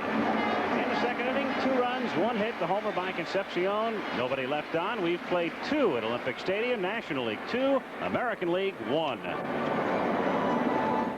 In today's offices, managers and professionals are expected to earn their salaries with tools that haven't changed much since the 1800s, like the ballpoint pen, the pencil and eraser, and the typewriter. No wonder productivity is behind the times. But Xerox can help with flexible information systems that simplify word and data processing and print and distribute information at record speeds, which can put you a century ahead of where you were yesterday. Looks like a great day. What are you going to do? Play tennis. Get a new swing set. Anyone want to compare insurance policies? Wait. Allstate could make it worthwhile. And very easy. Just drop off your policies at Allstate the next time you're in Sears. And we're going to do everything to see if Allstate can give you a better value. Oh, got good news for you. You do? He does. Already? See what Allstate can do for you.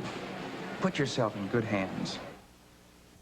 Time magazine calls it a vision of the movie's future, sights that no eye, no camera has ever before beheld.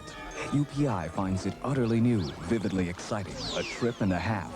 Newsweek describes it as somewhere you've never been, a brave new world set inside a computer. No movie has ever looked like this before. Omni calls it an imaginative, spectacular film.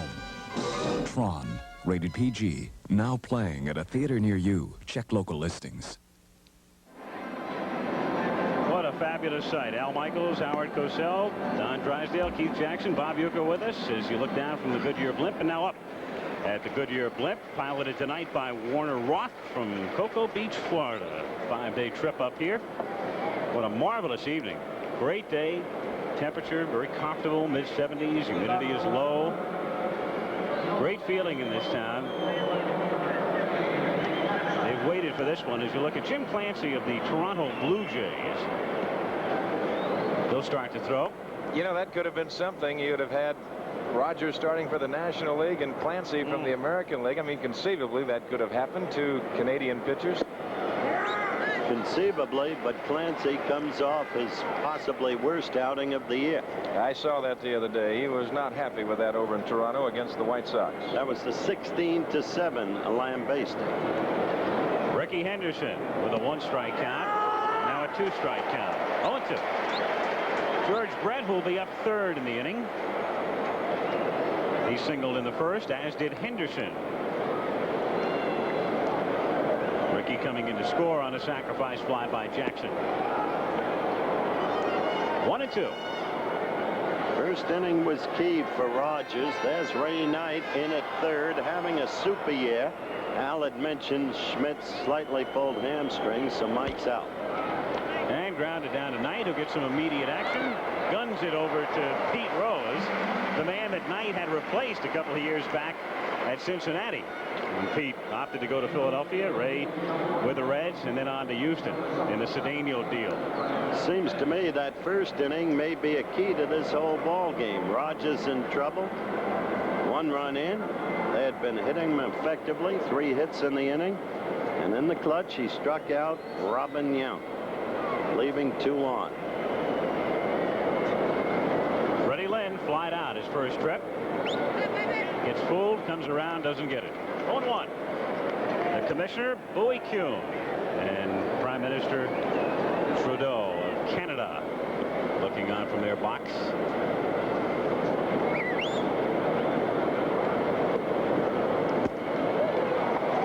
Quickly 0-2. Rogers has got that very easy motion, and he certainly has a much better than average fastball, which has got to add to his advantage. And I said before, he's the type of pitcher, he uses finger pressures on that fastball. Look out. That got away. But he'll have it sail one way, then he'll put a little pressure on another finger and have it tail the other way. And he's got the curveball and the slider. Been very, very consistent through the years. 2 to Lynn. As a change, grounded sharply, but Rose is right there. Feet will do it himself. And that's 6 straight. Set down by Rogers. Dee Lynn. Watching her husband now, who's 0 for 2.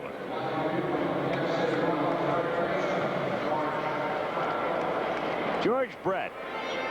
Single to left field in the first inning.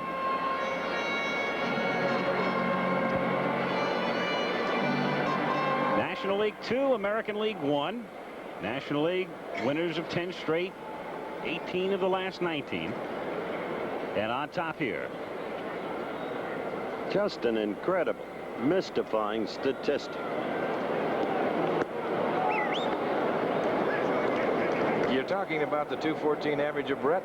A lot of times, though, you get out there, Howard, and you run across those National League pitchers that go out there, and they don't make a lot of mistakes if they're right that particular night, and that can make it awfully tough. Looking in from right field. That Brett, who uses the whole field.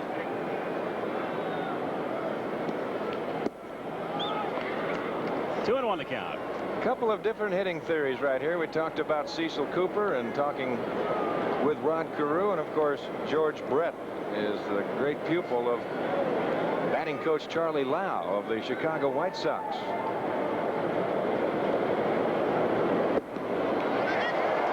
Two and two the count. Still, Georgie has had a cold bat, as you've said. There's Reg on deck. And there's a fella sitting on the bench who leads the major leagues in base hits with 107. His name is Hara, Toby Hara. 2 and 2 the count. Well, you know, Hara's going to see some action. There's no question about that. But Billy Martin has to be a little concerned as you see Fernando Valenzuela. But the thing about Yount, the shortstop, he's got a little slight leg pull, and Billy's a little bit concerned about him, how he's going to weather the storm out here tonight. So he's got to use Hara. It's short if indeed Brett can't make it. Bouncing ball. Trio can only wave at it as it goes on out into center field, and so Brett is 2 for 2, and it's the 4th hit for the American League, all singles. I should say if Yount can't make it, so it's just going to be, there's 3 guys that are a little ouchy. Mike Schmidt has come out, Leon Durham of the Chicago Cubs, and of course the man we just talked about, Robin Yount. Poor Durham, you had to feel sorry for him in the pregame introductions. Flew up with him the other day, excited, as you might suspect, to be in an all-star game, and then you have to be introduced after Al Oliver. So the crowd's going insane and nobody hears you.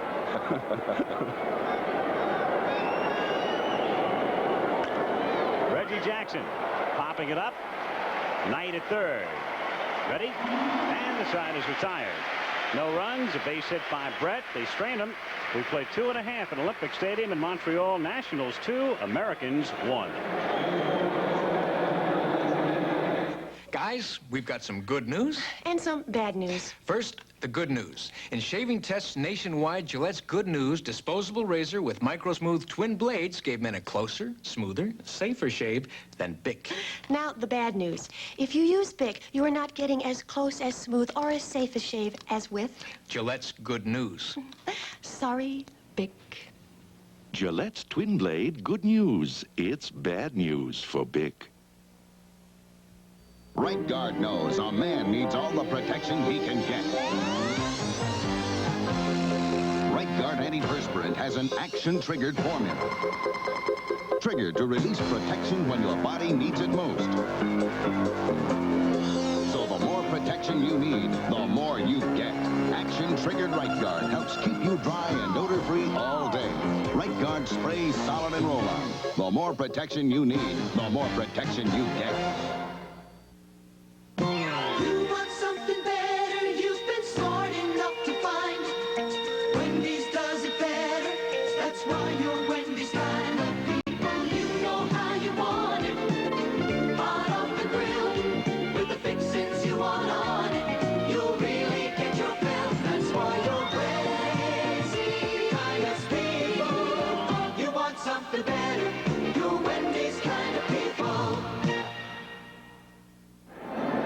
Of the 3rd inning coming up at the All Star Game. Let's get downstairs to Bob Uecker with Mike Schmidt. Ueck. All right, Al, thank you very much. Mike, early season injuries have plagued you, and tonight, a bit of a hamstring problem? Yeah, I'm out of shape a little bit, I guess, Bobby. I'm doing my best to get back in shape and have a healthy second half, which starts Thursday, and I owe it to my teammates and my team to be able to play hard on Thursday. Mike, you voiced some opinion about being voted into the All Star Game. Your honest opinion, do you think you should have been voted? Well, I think the fans are voting for the guys they want to see start the ball game. If the criterion for voting is to vote for the guy with the best statistics, obviously I don't have the best, and I'm out of the game now, and the two guys with better statistics than me, the fans are going to see in the rest of the game. Would you have voted for yourself? No, probably, because I'm the type of guy that I've been in this position when P. Rose used to play third base. I always used to have to sit and watch him play 4 or 5 innings, and I had the best statistics. So they'll get their chance. Ray Knight and Bob Horner will play a good ball game, I guarantee you. Al, I never had that problem. Back to you. I know it. Very well aware of that fact, Buke. Bottom of the third inning, and Rupert Jones of the San Diego Padres pinch hits for Steve Rogers, who is finished under All-Star rules. Starting pitcher can work 3 innings. Rogers finished there, and Rupert Jones leads off by hitting one to deep right center field. Reggie Jackson going back, and it's off the wall, and Reggie has a long run to play the carom. Jones with good speed coming toward third. They will stop him there. Right there, look at Rupert Jones and look at Dennis Eckersley, but really Rupert Jones. Part of the story, one of the biggest stories in baseball this year. That's Dennis Eckersley's wife, obviously. She's not too happy about the trend of events. But the San Diego Padres and Rupert Jones, a former Yankee, one of so many brilliant trades engineered by the unsung Jack McKeon. The Padres within 2 games of the Atlanta Braves at the All-Star break. And who would have picked that at the start of the season? Who would have talked about Jones and Tim Lawler and all of the other players they have gotten? Before this season is over, McKeon may become one of the dominant figures in all of baseball. Well, not only that, Dick Williams has done a great job with him. They know the style and the brand of baseball that Dick Williams expects, and he's getting it. Tim Raines, the batter, takes a strike. Raines struck out in the first inning, so Jones at third. The American League infield up at first and third, and halfway at short and second. Rupert, nearly an inside the park home run. John McNamara, the third base coach and the manager of the Cincinnati Reds, all the way down near home plate before he finally put up his hands. Johnny McNamara might be one of the better third base coaches in the game of baseball, because he's been out there quite a while before he became a manager, and he's excellent. Really, on that ball out there, Reggie at the last moment looked at Freddie Lynn cutting across, and then it short hopped the wall and kicked back by him. 2-1 the count on Tim Raines. Steve Rogers, by the way, the scoring rule that the starting pitcher has to go 5 to get a win is obviously waived in an All-Star game, so if the Nationals are never headed, Rogers would get the W. 3-1 the count. National League leading 2-1 on the strength of a home run by Dave Concepcion. Jones at third and nobody out. Bottom of the third inning, 3-1 on Raines.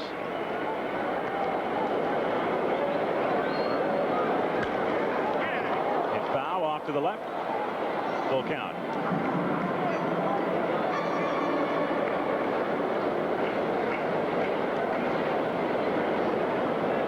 Two hits for the Nationals tonight. The homer by Concepcion and the triple here by Jones. Well, you can see on that last shot where Robin Yount and Bobby Grich are playing. Of course, you can play back a little bit further on the artificial surface. That ball's going to get to you much quicker. It's outside for ball 4. Second walk given up by Eckersley.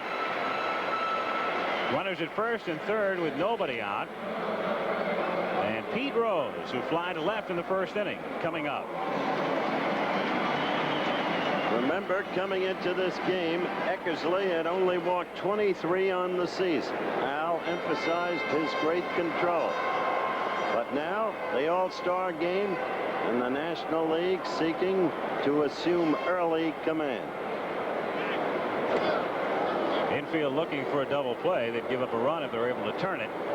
Raines threat to go at first base.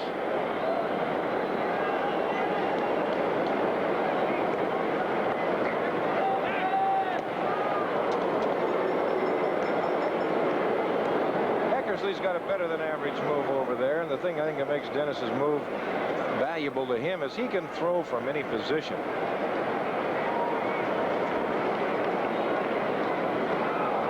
Raines not going, and the pitch misses. 1-0. Raines at first base. There's Jones at third. And Tim with 39 steals. Lonnie Smith is the leader of St. Louis, 41. Omar Moreno of Pittsburgh and Raines are next at 39. But of course, they all pale in comparison to Henderson with 84.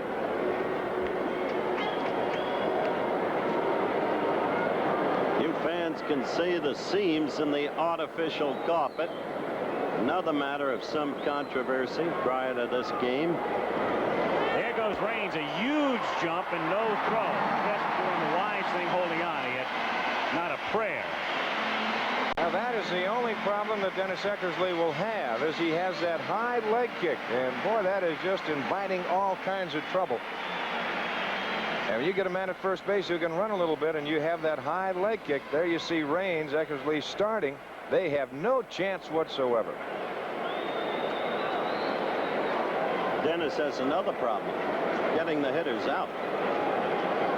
After he'd started the game by retiring the first 5 in a row. 1-1 the count. Rose taking outside for ball 2. 2-1. Those artificial seams which you just saw laid before you and the more panoramic shot. Explain their problem here, Don. Well, first of all, it's a very hard field, number one. Rose lifting it in the air to right center field. Should be deep enough to score. Jones as Jackson makes the catch. Reggie throwing on in. And Rupert coming to the plate and makes it safely. Jackson with a good throw in from right center. Took the speed of Rupert Jones to beat the tag because Reggie made one whale of a throw. He really did. He did. A happy National League dugout. Rose gets it deep enough. Jackson laying back well. Now watch Reggie get into position. Here he comes now making the catch.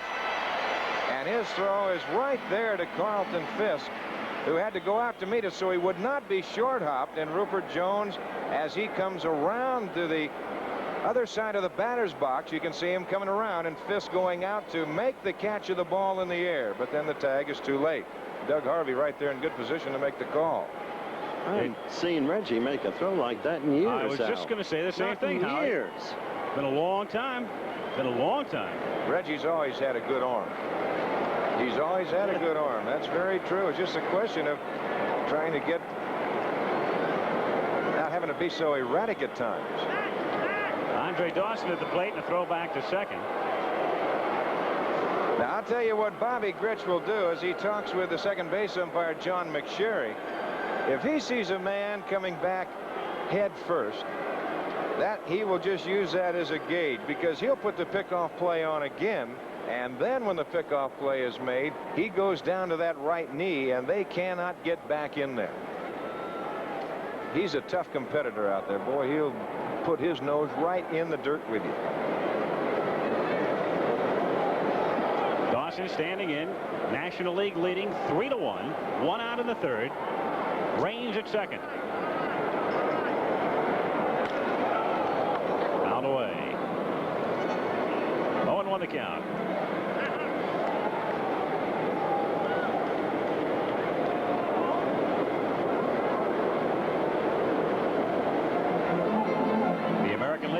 Top in the first, 2 singles and a sacrifice fly by Jackson, but a home run by Concepcion with a man on in the second, and a triple by Jones and a sacrifice fly by Rose here in the third.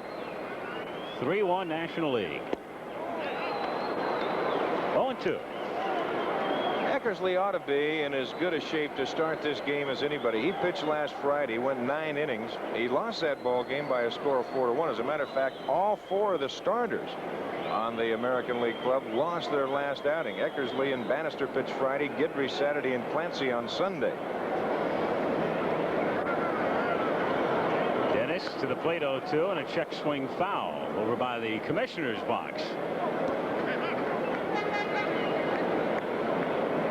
Bowie just sort of waving a hand at that one as it went by. Sort of like Howard in the booth, Don. Howard Howard's safe here because we're too far from home plate. He doesn't have to worry about the foul balls here. And Butch Hobson's not up. Yeah, right, at Fenway. There's another little check swing bouncer down to Gritch at second base. They get him at first for the out. And on the play, Tim Raines advances 90 feet. Raines now at third with 2 gone in the 3rd inning. And up comes Ray Knight, hitting for the first time. Schmidt coming out of the game after he went 0 for 1.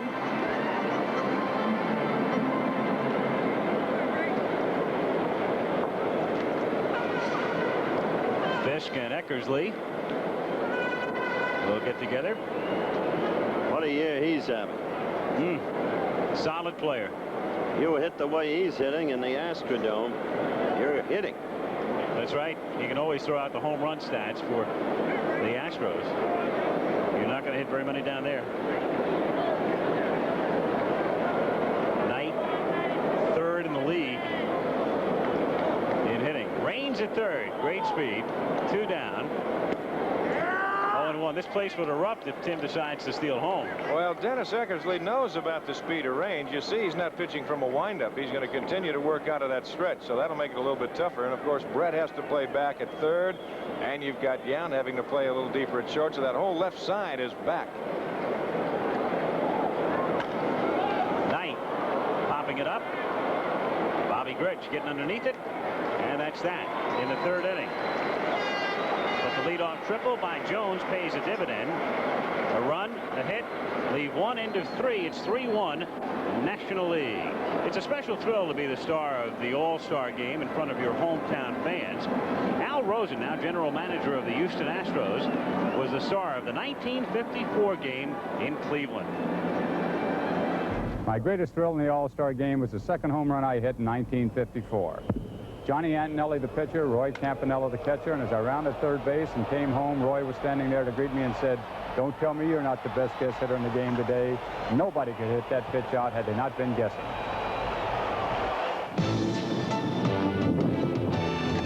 There's a hungry kind of feeling, and every day it grows. You know there's so much more to you than anybody knows. In the Army, we do more before 9 a.m. than most people do all day. Hey, First Sergeant. Good morning.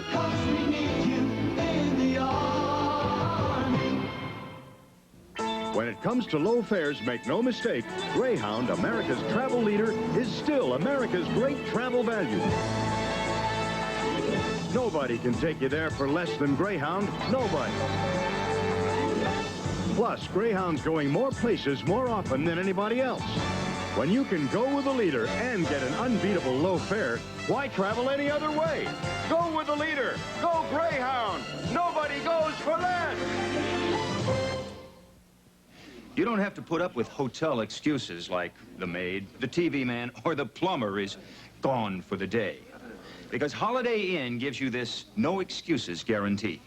Everything in your room will be right, or we'll make it right. No excuses. Or that night, you stay free. You don't get this guarantee from any other hotel chain. Not one.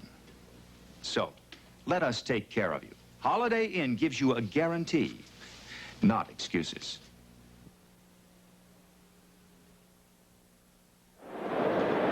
Okay, a couple of changes now for the National League. Dusty Baker of the Los Angeles Dodgers replaces Tim Raines in left field, and the new pitcher is Steve Carlton of the Philadelphia Phillies. And for those of you scoring, Baker will bat 9th, and with Raines coming out, Carlton will bat in the leadoff spot for the National League.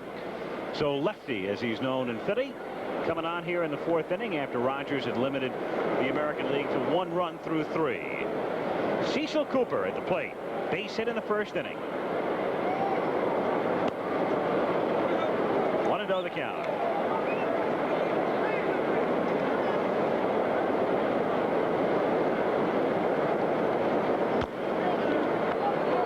Even now at 1-1, Cooper to be followed by Yount and Gritch. Well, you think of the start that Steve Carlton had this year and what his record is right now. He's really been pitching some good baseball. His record as of today, 11-7. He was 0-4 earlier this year. 1-2 the count.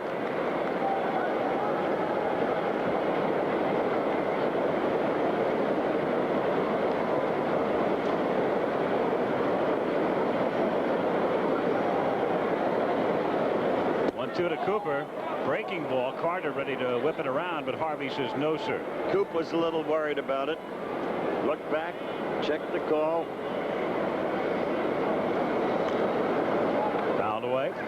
Carlton always possessed a great fastball. He's had a good curveball. He's worked hard with a slider. Right now, he'll throw the fastball, but not as much, I don't believe, as he used to. He's really a good pitcher right now. He just mixes in all three. And it stays at 2-2. He's up against a left-handed hitter who gives nothing, whether he strikes out or not on this occasion, gives nothing to left-handed pitchers. He'll battle you, he'll foul it off, make a mistake to him, he'll belch you. And down he goes on a good breaking ball. All right, Rupert Jones is downstairs with Bob Uecker. Ueck. All right, Al, thank you very much. And Rupert, triple, I thought you had a home bagger. I thought you hit for the distance. One of your biggest thrills or not? Yeah, that's one of my biggest thrills. You know, I played in 2 All-Star games now, and I had 2 at-bats, and I got a triple this time, so it really feels good. I told Tom Lasorda I hit a double, but I hit a triple. Back to you, Al. All right, Ueck. Still a man making the trip. Well, he made it in from New York, actually. That's where San Diego closed All-Star competition. Comes up once, does his job. Take the rest of the night off. 1-0 the count on Robin Yount. Check swing, came around. 1-1.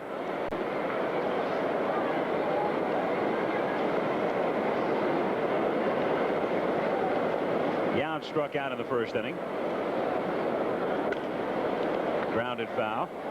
Of course, Milwaukee just starting to come into prominence last couple of years. It's one of the smaller major league markets, and Howard was talking about Cooper. I agree with you. I think Cooper is probably as good an all-around player as there is going today, and a fellow like Yount, and yet not that well known yet.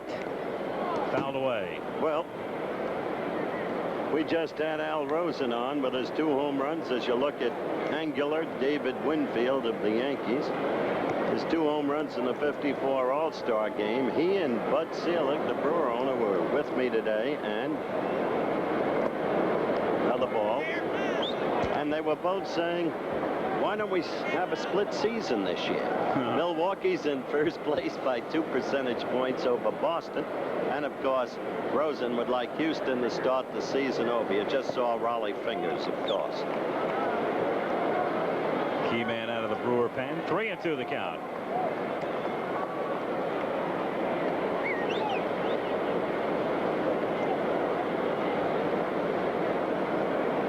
Bobby Grich will be next. And Robin Yount is on. First walk issued to an American leaguer tonight.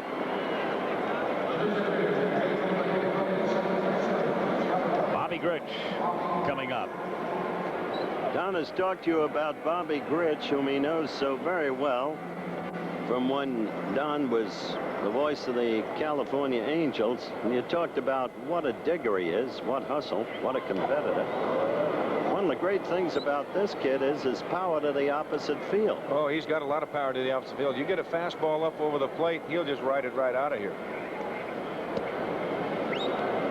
1-0 the count on Grich.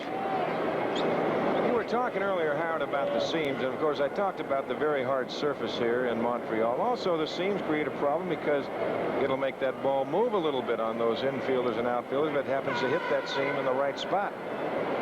And usually on an artificial surface you always get a very true hop, but not when there's a seam involved. 1-1. This field was in such dastardly shape earlier this season that when the Expos went on the road, I believe they spent something like $100,000 to do some patching and repairing. That's true, because the seams here are splitting, which was the essential point I wanted to get to. But they're not going to change it till after the season. Carlton has one get away in the count 2-1. There's the man with the big kick. Juan Marichal performed brilliantly last night at the Place des Arts here. He was one of a sextet of major leaguers who did the cha-cha. 2-2. Manny Sanguin, Bro Bobby Thompson, Juan Marichal, Minnie Minosa, Claude Raymond, and Orlando Cepeda. Full count. Carter looking out back to the bag at first, so 3-2 with one down. I'll tell you, Marichal sent a lot of National League hitters back to the bench with the cha-cha, too. I told him earlier, I told him earlier, I'm looking for Roseboro. That's all over. That's what he said. That's a great story from baseball that Don Drysdale was an unwitting witness to. Well, I'll tell you how that happened, and it was where they got in a little battle at home plate, and of course Juan Marichal. I was on my way to New York, Howard, because I was going to open up the next day against the Mets, and I had a nice little flight, watched a movie, and I got to New York, and I saw the bad incident where he'd hit him over the head, and there were some writers out there, must have found out that I was on the plane. And they asked me, as Bobby Grits draws the walk, they asked me, what'd you think about the fight? And I said, fight? You know, they said, yeah, the fight. I said, well, I don't know. It must have been back in the coach section, because I said, I was up in first class. I never saw a fight. Well, here's Carlton Fisk, first and second, one out. The classic shot of Carlton Fisk coming up right here. Game 6, 1975 World Series. Score tied in extra innings.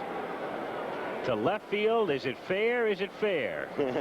It is. One of the most remembered scenes in baseball history. Oh, incredible. Classic game. Bernie Carvel with a 3-run homer to tie it. So they went to 7, and the Reds won it the next night. Keith and I had Carlton this year on a Monday night in Comiskey Park when he hit 2 home runs.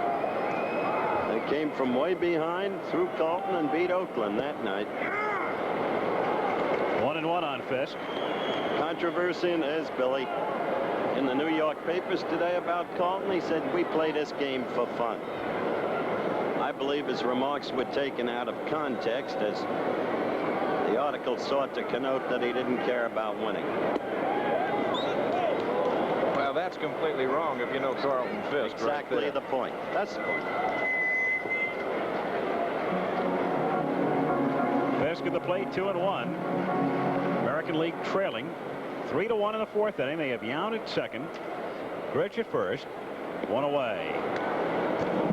Now we're even, 2-2. In the National League bullpen, it's Tom Hume throwing. Of course, Tommy Lasorda hopeful that Carlton can give him 3, but Steve a little shaky right now, and so he gets Hume up.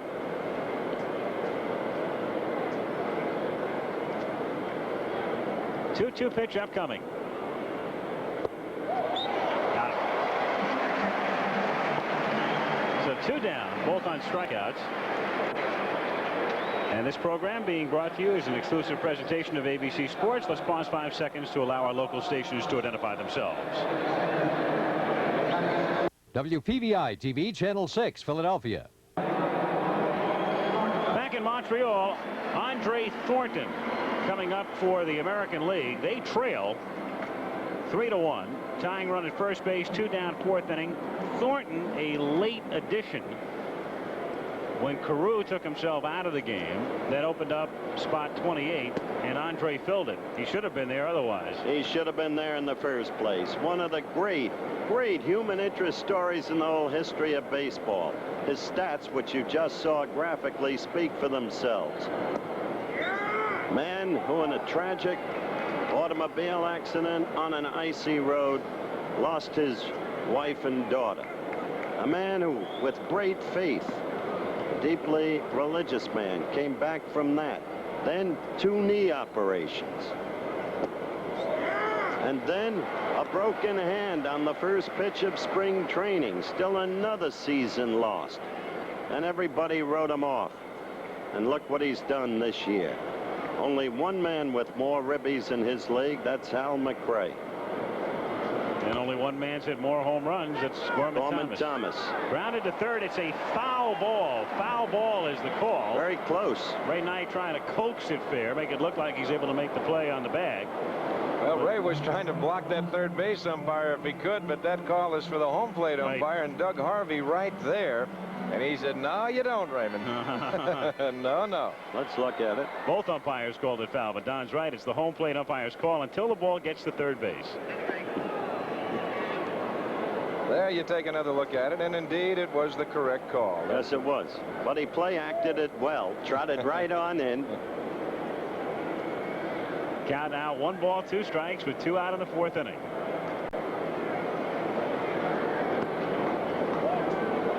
Even now, 2-2.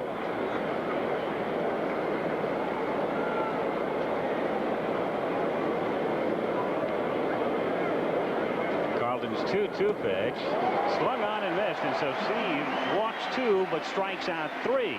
And at the end of 3.5, still National League 3, American League 1. In just a jiffy, I can help make your GM car run cleaner, run longer, and save gasoline. How, Mr. Goodrich? Well, maybe it's time for a new set of genuine GM filters to clean the oil, to clean the gasoline, to clean the 10,000 gallons of air your engine mixes with every gallon of gas. Tall order. And there's still time to check your wipers. Keep that great GM feeling. That was fast, Mr. Goodrich, with genuine GM parts. My American friends introduced me to my favorite beer, light beer from Miller. Now I'm introducing them to my favorite food. With nachos, the best thing about light is it tastes great. Not bad. With enchiladas, the best thing is it's got 1/3 less calories than the regular beer. With burritos, the best thing is it's less filling. Carlos, what's this? And with jalapeno peppers, the best thing about light is it's cold. Light beer from Miller. Everything you always wanted in a beer, and less. The plane, Firefox, the most devastating killing machine ever built. The man, Mitchell Gant, U.S. fighter pilot. Gant, can you fly that plane? Yeah, I can fly it. I'm the best there is. The mission, steal Firefox. See Clint Eastwood in one of the most important films in a decade. Firefox, rated PG. Now playing at a theater near you. Aye, Scotland's plaid carpet has rolled out for the oldest of golf tournaments, the prestigious British Open, live this weekend on ABC. Gary Carter, earlier we saw Sam Shell of Gillette, the company that conducted the All-Star balloting, giving Gary his trophy.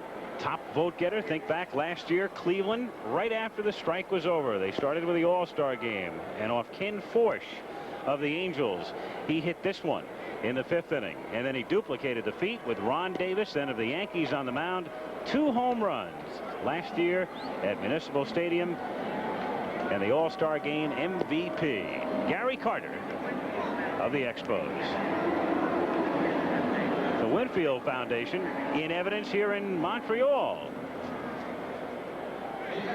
Dave buying some seats. Willie Wilson comes into the game now in center field out of Kansas City. He'll hit second. Freddie Lynn is out of the game. And Jim Clancy of the Toronto Blue Jays. 500 pitcher this season, 3.56 ERA. On to work. So Gary Carter to lead off. Murphy and Concepcion to follow. 3-1 National League, bottom of the 4th inning. 1-0.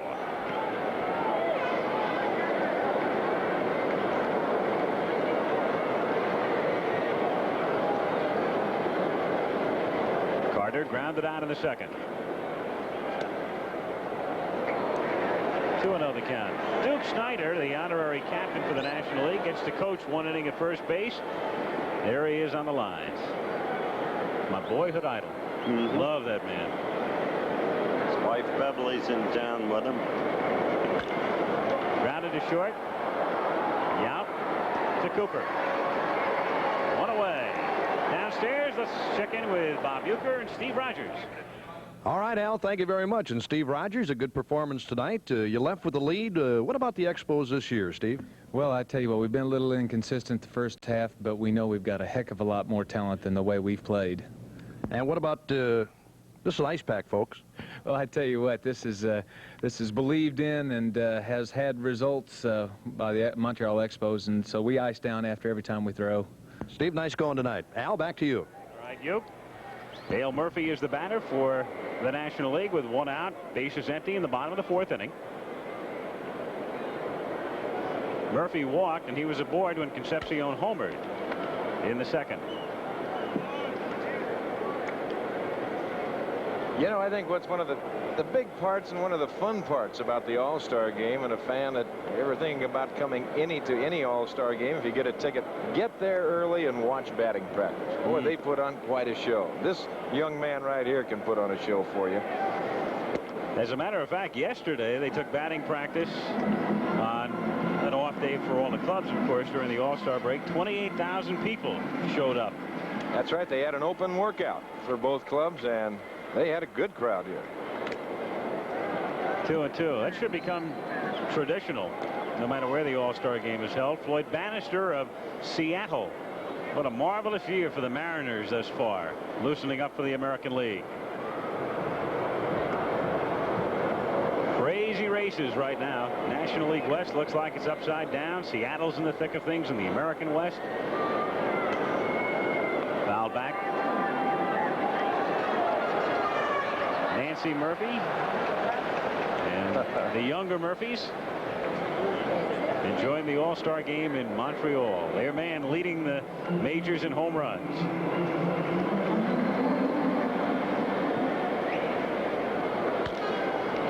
To right field and deep but playable. Jackson is back. Reggie has it. 2 gone here in the 4th inning. You know, Al, you're talking about those pennant races, and the way it looks right now, the way things have gone through the first half, it's liable to stay that way right down to the final week of the season. Could have some good pennant races. Well, people are starting to become believers in the teams they thought would fold. That's right. Atlanta, San Diego. You know, Atlanta has Seattle. always finished strong. And now all of a sudden they have a super spring and they get off to a good start. And if they can think positive the way that they finished in the last few years, they can be tough. Dave Concepcion grounds it sharply. It handcuffs Cooper, but he stays with it. And a quick inning for Clancy. 1, 2, 3. We'll go to the 5th at Olympic Stadium. It's the Nationals 3 and the Americans 1. Who better than baseball fans to compare baseball games? First, Atari home run baseball. Where's the diamond? Hey, there's only 4 players. Now in television Major League Baseball.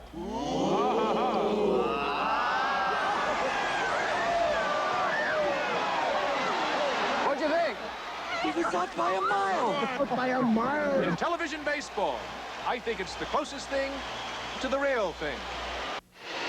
Once you put motor on a can, you can't see it, you can't feel it, you can't watch it work. So how do you know how good it is? At Quaker State, we put it in writing. We back up our quality with a lifetime guarantee. How do you know how good Quaker State is? We guarantee every new car engine against oil-related failure for as long as you own your car. We put it in writing. We're working to keep your car staying on the road. How do you know how good Quaker State is? We put it in writing. No one else does. 45 innings. It's almost breakfast time and still no score in this marathon. Lucas, there's a McDonald's across the street. Can't you just taste the hot egg McMuffin now, Lucas? I can taste it, Coach. Can't you smell the hot cakes? And sausage, sir? And sausage, Lucas. So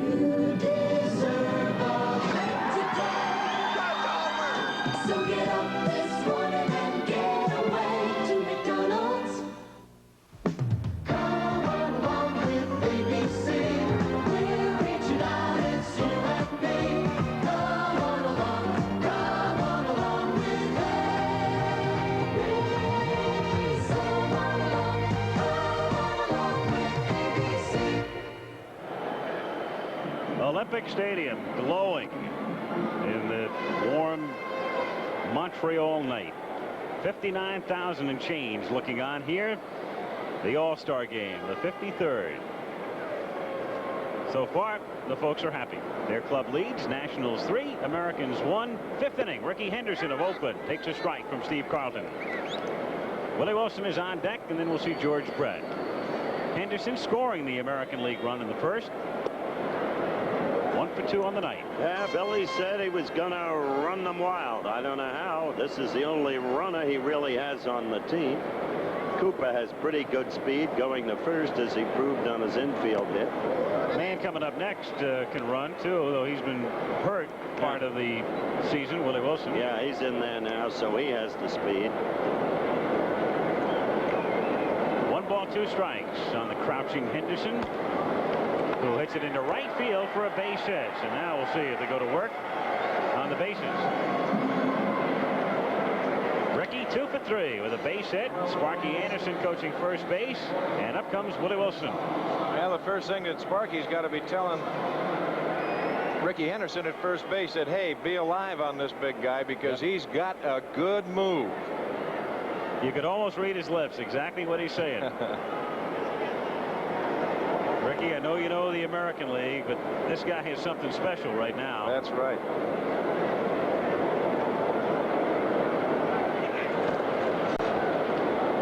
Gave him his B+ move there.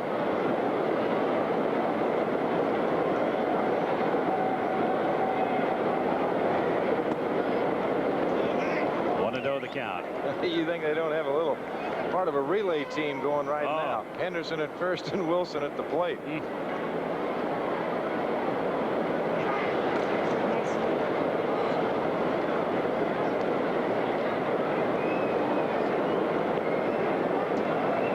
The count. In the bullpen now, that's Mario Soto. 8-5 for the Reds this season. Going back at Carlton. Wilson tries to bunt his way aboard and fouls it away. Carlton with an exceptional move. That time, Steve had Henderson going back to first base. Exactly. That's the big thing that you have to put in the minds of those runners over there. If you do have a good move, you've got to make them aware of it. You've got to go over that way every now and then. You give them your C move, your B move, then an A move, and then you might have a chance of picking somebody off. But you're also going to have a chance. Watch him start coming back to the bag. See him start to feint back, and now here comes Carlton to the plate. 1 ball, 1 strike on the switch hitting Wilson.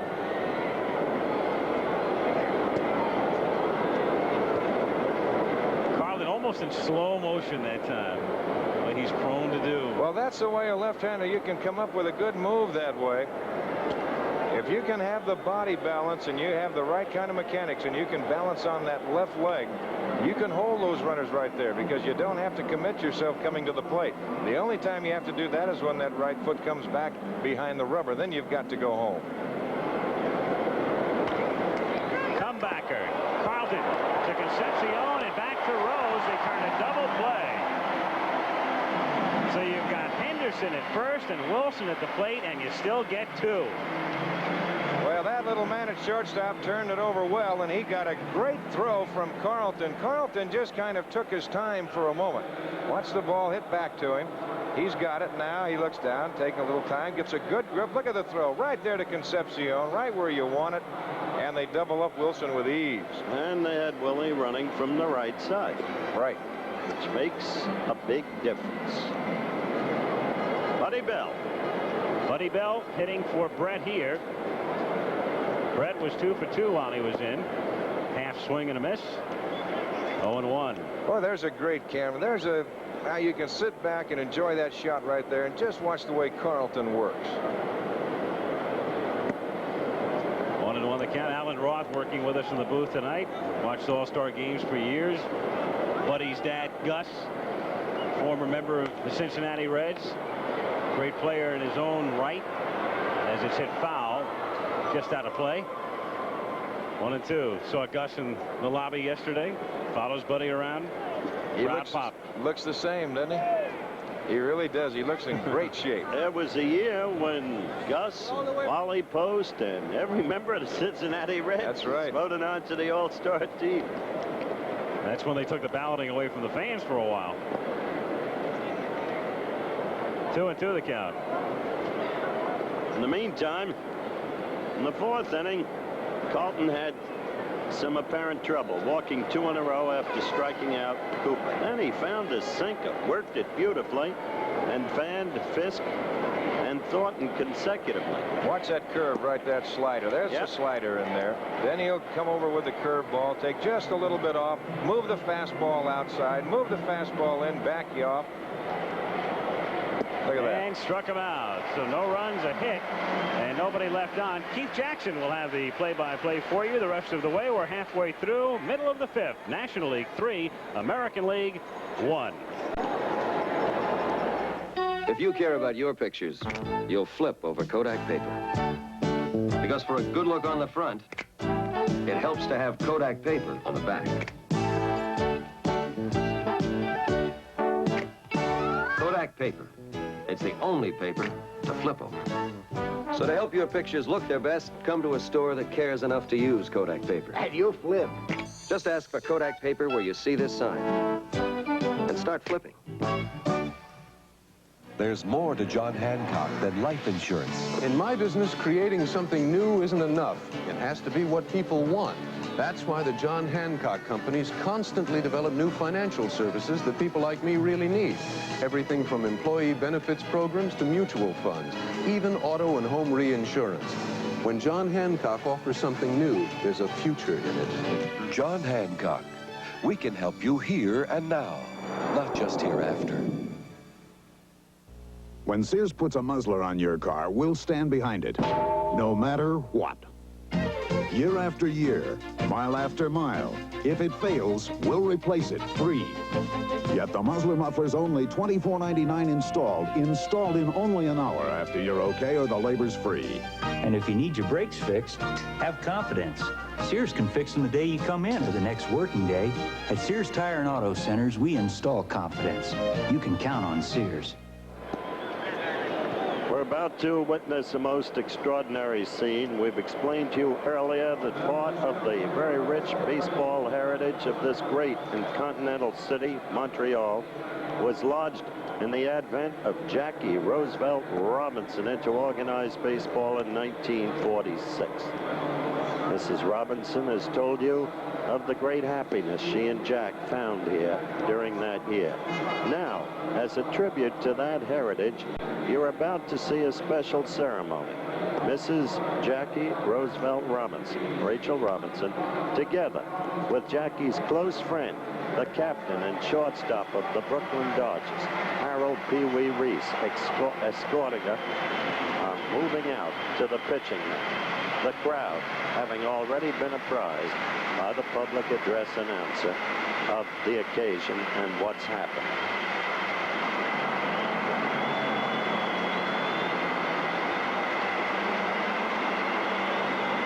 She's a great lady. Certainly is. And they both look so remarkably well.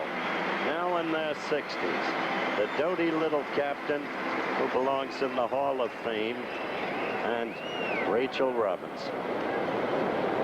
Okay, Keith Jackson. Lovely ceremony. Memories come flooding back when you think of the name Jackie Robinson, because it's so applicable in so many ways in the game of baseball. As we go to the bottom of the 5th inning. The score is 3-1 for the National League over the American. And Manny Trio stands at the plate, swinging and missing as Floyd Bannister comes in to pitch. The Seattle Mariner leading the American League with 110 strikeouts with a record of 8-5. Bannister to Trio. Breaks it inside to make it 1-1. Bannister is a young left-hander that so many clubs are very interested in, because at the end of this year, he will be eligible to become a free agent. That pitch missing behind the plate now. Lance Parrish of the Detroit Tigers. At third base, it is Buddy Bell of the Texas Rangers. Willie Wilson, you have already been informed about, in center field. And over in right field, the big Yankee Dave Winfield. And there's a shot up the middle for a base hit for Manny Trio. So the Philly gets the Mariner and nails him for a base hit. Dusty Baker comes to the plate now. Dusty hitting .294, very sore face because he was struck by a foul ball, causing 2 small fractures over his right eye. When he met his wife Harriet the other day, she was terribly concerned about it, as young Steve Sachs, the brilliant Dodger rookie, is now running at first base for Trio. He is a second baseman. Sachs has speed. He has a foot hooked on the rug, and the pitch comes in from Bannister and misses for ball 1. There's Dusty's wife Harriet. We all, with the Dodger organization the other day, all aboard the plane as I came in from the West Coast. And she among the group.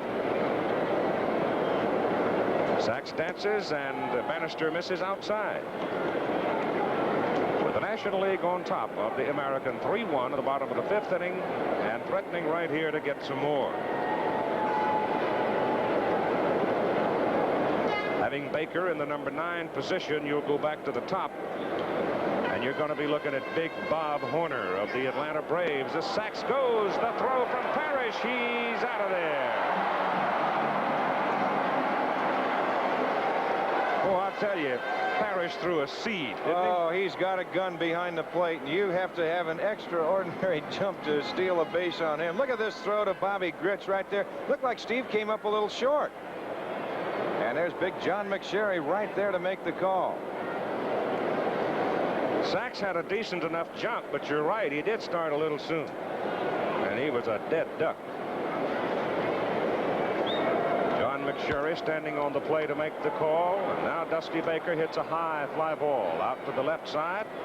And Henderson makes the catch. Now let's go to Bob Uecker. All right, Keith. Thank you very much. We got Reggie Jackson here with us. 20 home runs, Reggie. You trying to prove something to the New York folks or not? No, not really, Bob. You know, but for a guy over the hill, it ain't bad, right? No, you're having a fine year. What about the Angels? Well, we've got a real good ball club. We played exceptionally well, and really our pitching has been really super for us. We've got the best pitching staff as referenced to earned run average, all, you know, throughout the major leagues. So I think we've got a chance at them. You want to say anything to your former boss? Hi. Back to you, Keith. All right, Bob. Bob Horner stands at the plate. And with Horner and Murphy, that's the wheelhouse of the Atlanta Ball Club. 18 home runs. And normally Horner will hit them in clusters. Swing and a miss there. Boy, he's got a short, compact swing, Keith. Watching him in batting practice is just amazing, that the power that he can generate with that very short swing. Got that bat right straight up and down, and he starts it right from there. Bouncing at the plate. I stood down there behind the cage today and watched him hit for a while until he peeled one back in the screen with such force that I decided I'd leave, considering my expensive ventures. But I'll tell you, he generates as much power as any man I've ever seen from a short stroke, which means there's great hand action in there. As you just saw, 7 homers the last 11 games. Atlanta with a great lineup. That pitch is high. And what a year Chris Chambliss is giving them. Oh, they're all having. Solid man. That whole ball club's having a good year. Joe Torre and his coaching staff, they did the same thing with them. They taught them how to win. Horner hits it in the air to the left side, not too deeply, and it is going to be caught by Ricky Henderson. So we have finished 5 innings of play in this 1982 All-Star Game, with the Nationals leading 3-1, and we'll be back with more baseball after this word from our local station. Now this looks like a good fight. Unbeaten American Davey Moore defends his WBA World Junior Middleweight crown against Ayub Kaluli, the former champ. Now first ranked, just first rate. Plus buckets of fun in the fireman's competition. Follow the road to ABC's Wide World of Sports Saturday. I'm Mark Howard for Action News. The battleship Iowa will not be refitted in Chester, Pennsylvania. Reaction to the bad news after the All-Star Game. Imagine the problems you'd have if you lost your traveler's checks and wallet overseas. I want to cancel only my credit cards. I want to send a cablegram. Rapido Speedo. Hello? I have no cash. If you want the only traveler's check with 5 services to help protect your vacation, American Express is worth asking for by name. I should have asked for American Express. Prego. Big news! Renault Le Car, an all-time best-selling front-wheel drive car, now has the lowest price of any car in America, $47.95. The car uses little gas, and it's big on handling, ride, and room. And Deluxe Le Car is now only $49.95. Big on value, with reclining bucket seats and more. Renault Le Car, now as little as $47.95 at Renault and American Motors dealers. Watch Action News after All-Star Baseball tonight. Dave Winfield will lead off for the American League. Dave is a complete athlete on the baseball diamond. He made two of the great defensive plays that you will ever see in your life a year ago. Watch him hook his leg and go right up the wall, leaving a hole in the wall, but he comes down with a ball. Marvelous athlete, and particularly for his size. And he'll be looking at some heat right now from the Cincinnati Reds, Mario Soto, an outstanding earned run average with a record of 8-5. Soto will be hitting in the number 1 spot if he comes to the plate, and Oliver will be batting in the number 2 spot. Al Oliver, who is also having a marvelous year, and he is now playing first base for the National League. Mario Soto delivers strike ball. There's Big Al Oliver. He said yesterday that I feel like I've been reborn. Steve Sachs is obviously in at second base, but Oliver is just delighted with the way his life has turned for him. And of course, when you're batting 300 plus and the home folks appreciate it, it makes life a little softer, doesn't it? Well, I think he's one of the finer hitters in all the game of baseball. Sure, he's done it in both leagues. If any man can talk about the domination of the National League in All-Star games, it's Oliver.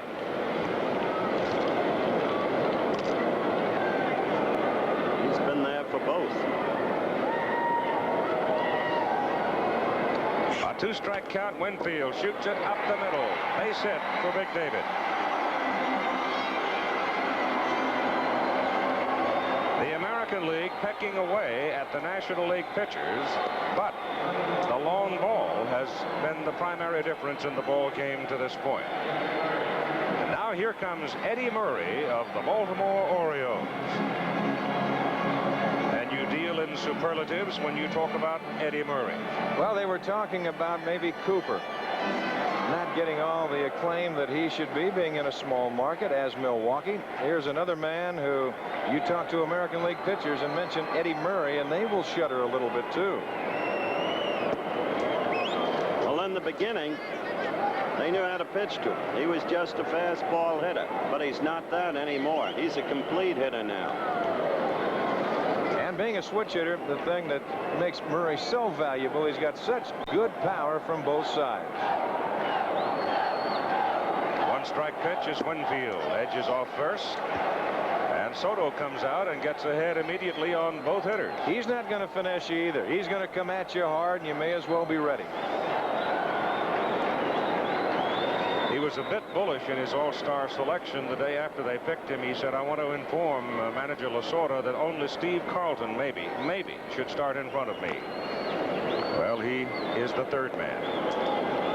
Count remains strike 2.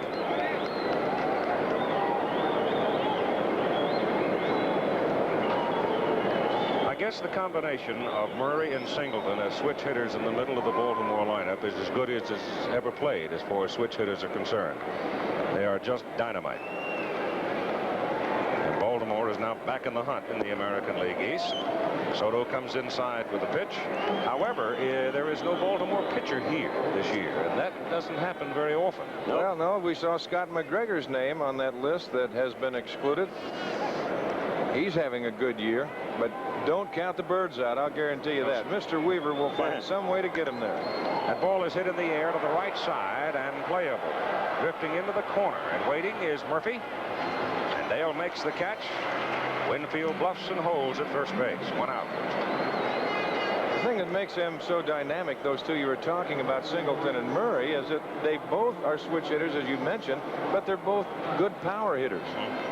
There's been a lot of clubs that have had the switch hitters on there, but not with the power that those two possess. It's not popularly recognized what a patient manager Earl Weaver is. Early in the year, his patience was driving owner Edward Bennett Williams crazy because Williams wanted Singleton, who was slumping terribly, taken out. Robin Yount, who is the only shortstop on the American League roster, though Toby Harrah has played there some in previous years, swinging and missing.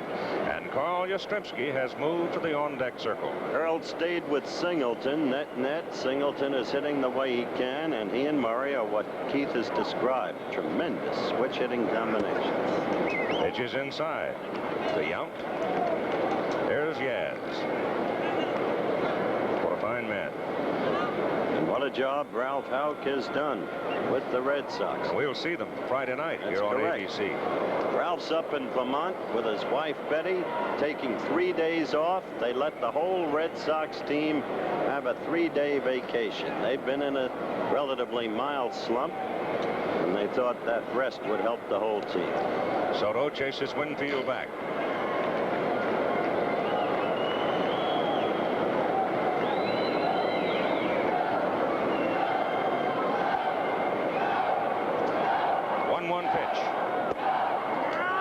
The string, bit the corner. Got a strike call to make it 1-2. Well, what usually happens in an all-star game, when you do have the caliber of pitchers that you can get on a staff, I don't think you're going to really see too many blowouts. Bat goes sailing as Yount swings and fouls it away. And it basically goes back to the old cliche in the game of baseball where good pitching will stop good hitting, and that's what you have in the All-Star game. Difference in this game thus far, the long ball. The homer by Concepcion, the triple by Rupert Jones. The National League with only 3 hits.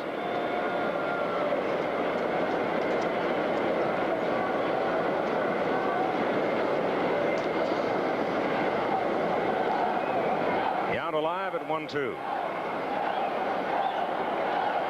Fouls it back. Robin, who had barely begun to shave when he left the San Fernando Valley to sign his professional contract. This man was already a star. Carl Yastrzemski long since a star. The oldest players ever to participate in the All-Star game, only Satchel is ahead of Yaz. Of course, we lost Satchel Paige not too long ago. Winfield coming back to first base. The National getting 2 runs in the second, 1 in the third. The American jumped on top, getting 1 run in the first inning. But the lead was short-lived.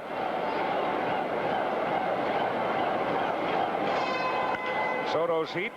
Drilled at third, go to second, got 1, back to first, and the ball goes sailing away as Winfield gave Steve Sachs a bit of a lesson at second base. There's been so much talk about the National League playing hardball. I think Winfield read the story. Well, of course, Dave started in the National League with the Padres. He knows how that game is played, but here, the throw a little late. You see Winfield coming in and Sachs up over the top. That throw going down the dugout, and Yount goes to second base, and Sachs will draw the air.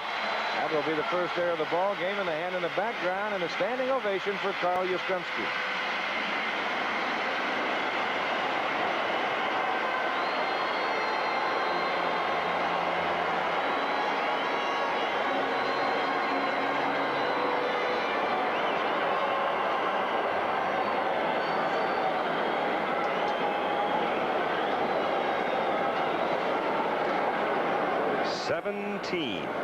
All-Star games.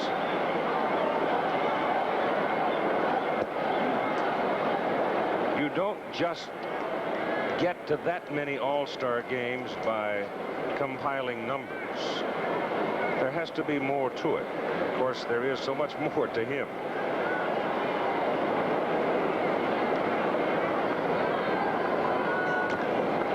That's a foul ball.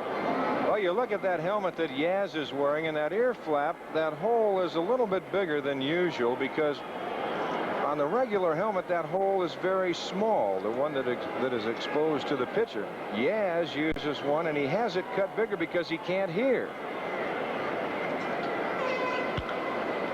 That's foul ball. The 3 daughters of the Yastrzemski family.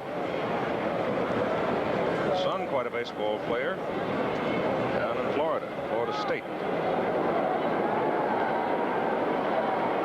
The way way Yaz is going, they might be teammates one day. That's right.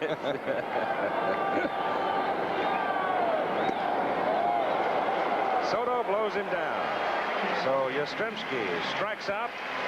The American League gets a man to second base, can't do anything with it. The score remains National 3, American 1.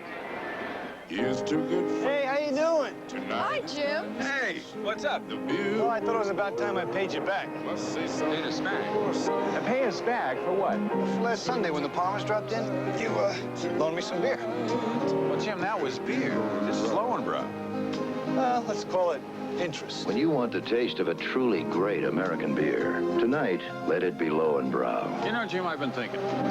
Maybe you ought to borrow things more often. Let it be Lowenbrow. I do one thing, and I work hard to be the best at it. That's why I think my daughter's the greatest. He's my daddy as well as my caddy. He says if you concentrate on being your best, you will be. Just like Kentucky Fried Chicken. They concentrate on making delicious fried chicken. Tender, juicy, really special. When you have chicken the Colonel's way. It's as great as... As great as my daddy is at bragging about me. Kentucky Fried Chicken, we do chicken right. It takes 2 wheels to have some fun, and you need 2 more to get the job done. But what can you do with 3? Just try the Honda ATC. 11 years ago, Honda invented the ATC three-wheeler. And ever since, folks have been inventing new ways to use it. Follow the leader, he's on a Honda.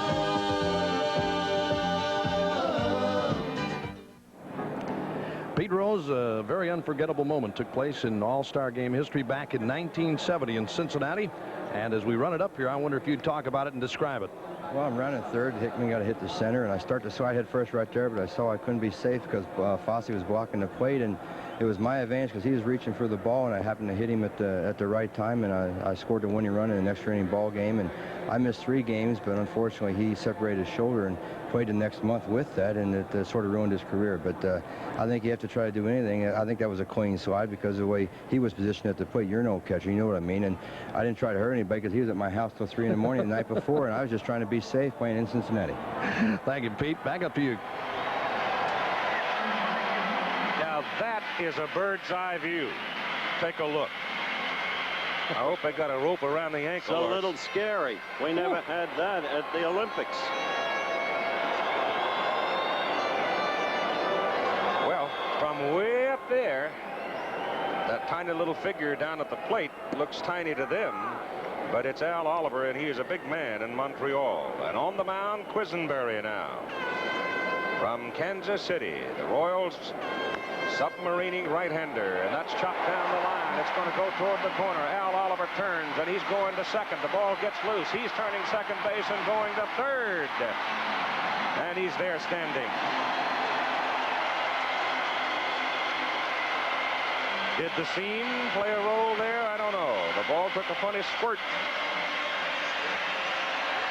All right, look at it again. There's just a high Baltimore chop right there over the head of Buddy Bell. Now watch that little hop. You see Henderson get over. He just absolutely ran by the ball. They're coming off of the ground in front of home plate, over the head of Bell, down the line, and the speed of Ricky Henderson took him by the ball. He never even got a glove on it.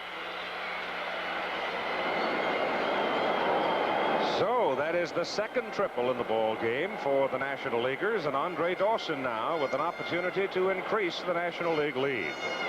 Nobody out, and Oliver at third. And the pitch is low inside. Dan Quisenberry is on the mound. That's his record on the year. And another Royal has been inserted into the lineup. Frank White is playing at second base, relieving Bobby Grich of the California Angels. And Dawson almost stepped right into that pitch. You'll look at some hitters, and when they try and gauge Quisenberry, you try and pick up a spot on a pitcher to where you can find the ball. As you look at Oliver at third, a lot of hitters will go right to his knee because that's where that ball is really looks like it's coming out of. That's gets hit on the ground to the right side. That's going to hold the runner at third as Eddie Murray makes the play. So 1 out, and Oliver is still at the turn. Jim Fanning of Montreal coaching at first, and John McNamara of Cincinnati at third. If the American League is to do anything at all in this game, they've got to reverse a remarkable trend against them in the late innings of prior All-Star games. From the 7th inning through the 9th in the recent years, they have been almost totally inept. And now they're going to have to come from behind once again, as you just looked at Frank White, the new second baseman of Kansas City. Oh, Georgia boy up there, Ray Knight. And here's a guy I think's a battler. He's another one who'll get down and scuffle with you. Yes, he will. And, you know, he's really kind of a little bit out of position right now as far as his 1982 season is going, because he's been over at third base a lot. I mean, at first base for Houston. That's a foul ball in the photographer's corner past the dugout. Of course, the Astros with Art Howe at third and Ray Knight at first.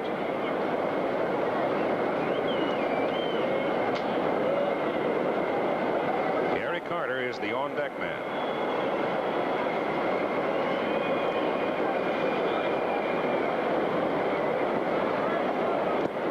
Knight late with it.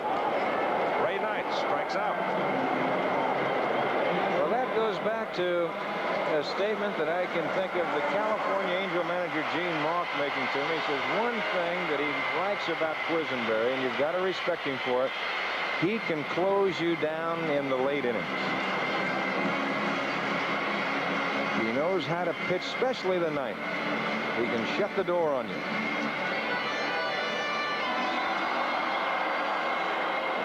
The Expos catcher, Gary Carter.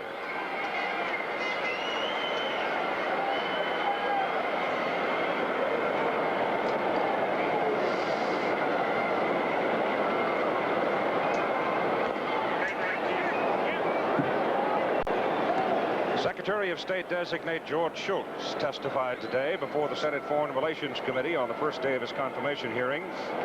Nightline tonight focuses on Shultz's views of American foreign policy interest and on the influence of the multinational corporations on foreign policy making. Nightline immediately following your local news tonight.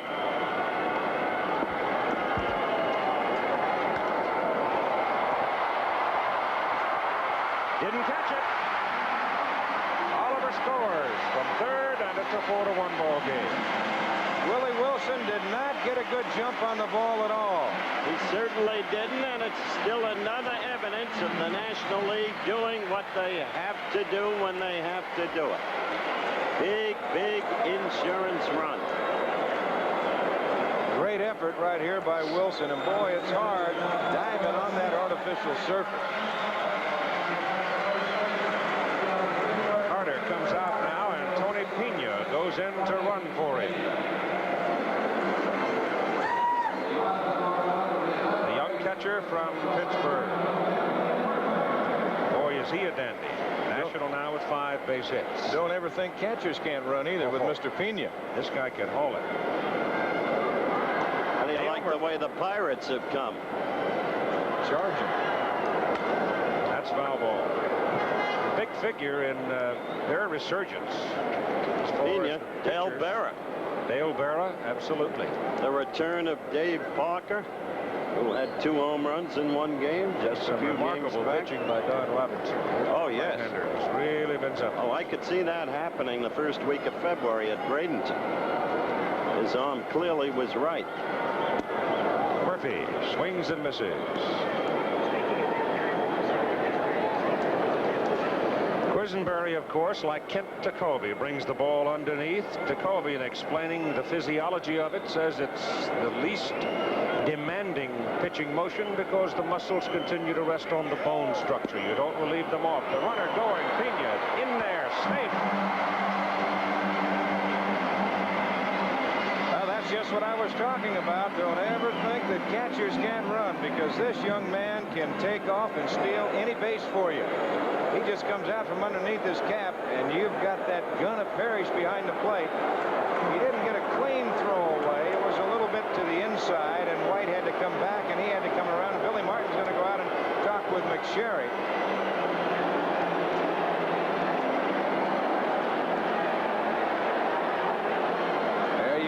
another peek at it. Whether Billy thinks he got him before he got to the bag, that's a close call right there. But I believe McSherry could have been blocked out a little bit with a body of Pena.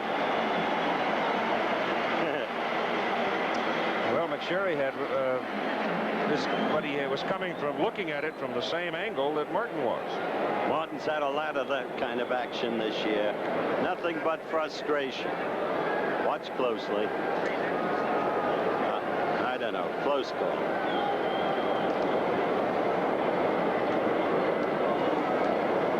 So Pena is off second base, and Quisenberry breaks it off outside to Dale Murphy. Maybe he can get a little life into this American League bunch by that kind of... Probably what he is. Yeah, so...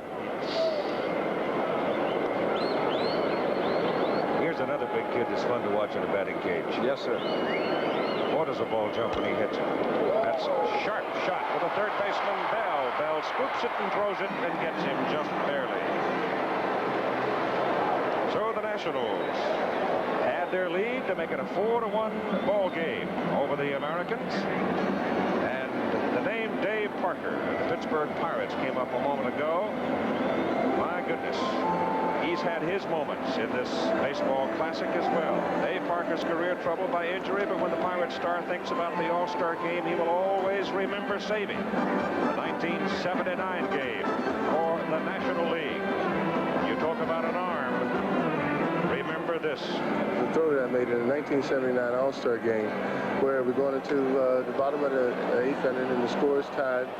Brian Downing is on second base, and Greg Nettles is at the plate. Greg Nettles hit me a single to right field, do-or-die situation at home plate. I make a good, strong throw from about 300-some-odd feet. Gary Carter makes a tremendous play at the home plate to strike out that run to keep the game tied going into the ninth. Chevrolet Celebrity. Come drive the bright new shape of Chevrolet. Celebrity. Celebrity. Chevrolet's newest and largest front-wheel drive. A shape so aerodynamic, it requires less than 12 horsepower to cruise at 50 miles per hour. Celebrity. Celebrity. The comforts of a larger car, the precision of front-wheel drive come together. Drive it. Celebrity, the bright new shape of Chevrolet. And here's your room guarantee. And only Holiday Inn gives you this no excuses guarantee. Everything in your room will be right, or we'll make it right. No excuses. Or that night you stay free. Enjoy your stay. Thank you. You don't get this guarantee from any other hotel chain. Not any one of them. And this guarantee comes from every one of us at Holiday Inn to you, because we want to take care of you. We give you a guarantee, not excuses. Only a few copiers in the world can automatically make crisp, clear, readable copies from these originals. That includes the 3M plain paper copiers, because they're the only copiers with Sensitron, a remarkable 3M automatic exposure system that instantly fine-tunes itself so you'll get crisp, clear, readable copies time after time. It's a difference in quality you can see, because with Sensitron, what you see is what you get. The Olympic Park in Montreal, with the centerpiece, the stadium, glowing tonight with 59,057 people, third largest in the Olympic Stadium history. And the picture coming out of the Goodyear Blimp Enterprise that bumped along up here from Florida, took them 5 days at 35 miles an hour. Pena is back at the plate now as Lance Parrish, the American League catcher from Detroit, stands in with impressive numbers for 1982, and Mario Soto is on the mound. High fly ball lifted out to right center and going deep. Won't get it off the wall. Double for Parrish. That ball was hit and hit hard. Parrish got off to a very slow start this year with the Tigers, and all of a sudden he has caught fire and he has really come on. You see, Lance doesn't have his batting helmet, using one of the Cleveland Indian helmets. Frank White White will come to the plate now. Ball had deceptive carry to it, Don, in the beginning because it was a low ball that he hit. It didn't look like it would go that far, but well, of course, hardly driven. When you get on a hot evening and you get this many people in a ballpark, that ball's going to carry a little bit more. And indeed, this has been a beautiful evening for baseball and a lot of people. But he hit that ball hard to the opposite field, and he's got strength. He's a strong man. A pair of arms now in the National League bullpen. Greg Minton of San Francisco and Steve Howe of the Los Angeles Dodgers. Lefty and a righty. Soto comes with a fastball. White swings through it for strike one.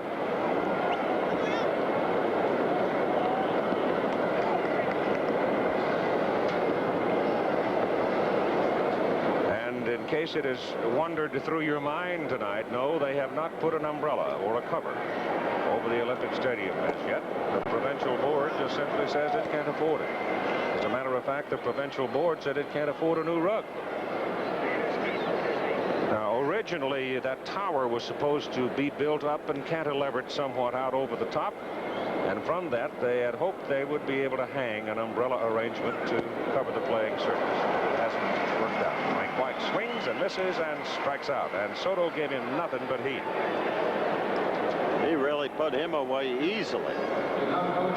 Look what he's done in his last 10 appearances right there. That is pretty good. And here's a fastball. I mentioned before, Soto's not going to finish any. He's going to come right at you with hard stuff. And look at the location he hits. You see, White does not have a chance at that one. Ricky Henderson, 2 for 3 on the ball game tonight, but he has not been the electrifying figure on the bases that the American League team had hoped he might be. One out. But there's good reason for that, Keith. First time up, led off the game with a single, and then Brett got a single after Lynn had been retired, and then Reggie hit the fly scoring it. No need to run then. Second time up, double play. Walton holding him to the base superbly well. The author of Fernando Mania.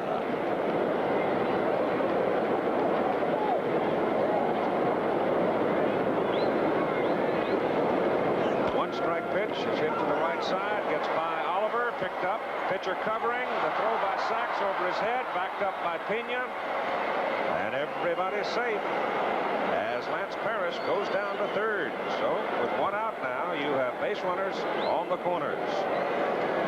I don't know whether they would have had a chance to get Henderson on that play or not. They give him a hit. They have to give him a hit. The way he runs. That ball's by Oliver. Now Sachs over to back up. He gave the throw a little high, and of course he's in an off-balance position to make it. But they would not have got him anyway. No you can way. see that.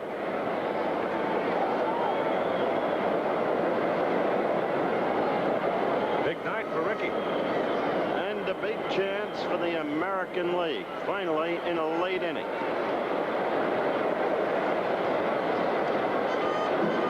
We are in the top of the 7th inning. And the hitter is Willie Wilson. Now you've got Wilson hitting from the left side. The last time that he hit into the double play, he hit from the right side. What Pena wanted to be maybe talking about was, where do you want to go with the ball? I'm going to tell you what I'm going to do should Henderson take off. You've got Parrish at third, who does not have all the speed in the world, but you've got a lot of speed at first base in Henderson.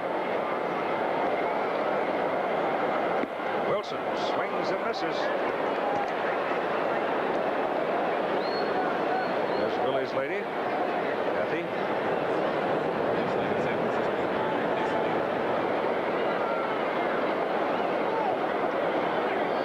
Nobody goes from first to third faster than Willie Wilson, I don't think.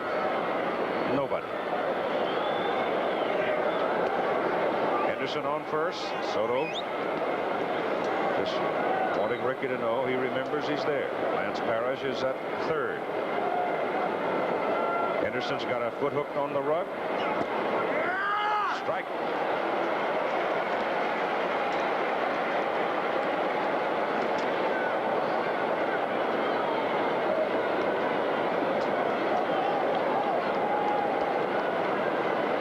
got another gun behind the plate in Pena. Soto gets rid of the ball pretty quick. It's going to be interesting to see should they give Henderson the green light or not. 2-strike pitch. Henderson goes. Pitch is low inside. No play.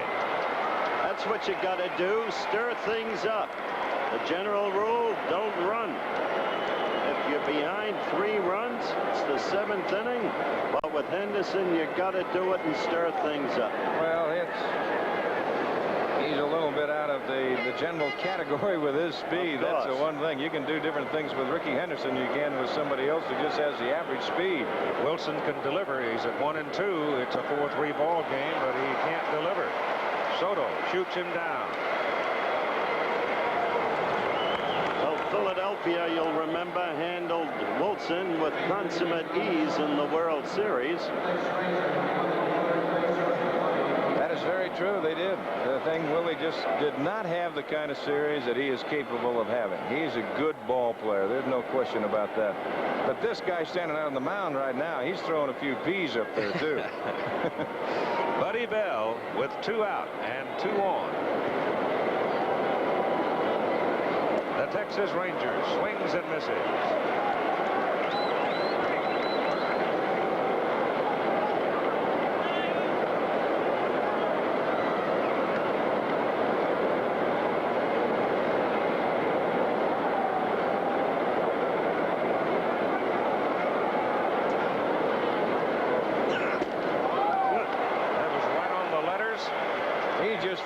Challenging the hitters, that's all.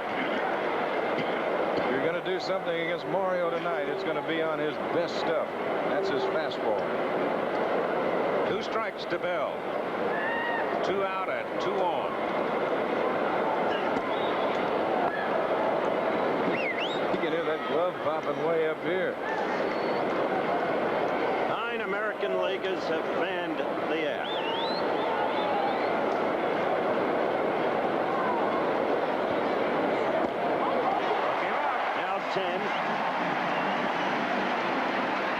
So Soto turns the American League away again, and the score remains 4-1 in the middle of the 7th. If we could afford the current interest rates, I'd buy this house like that. Well, there are ways to pay less than current rates.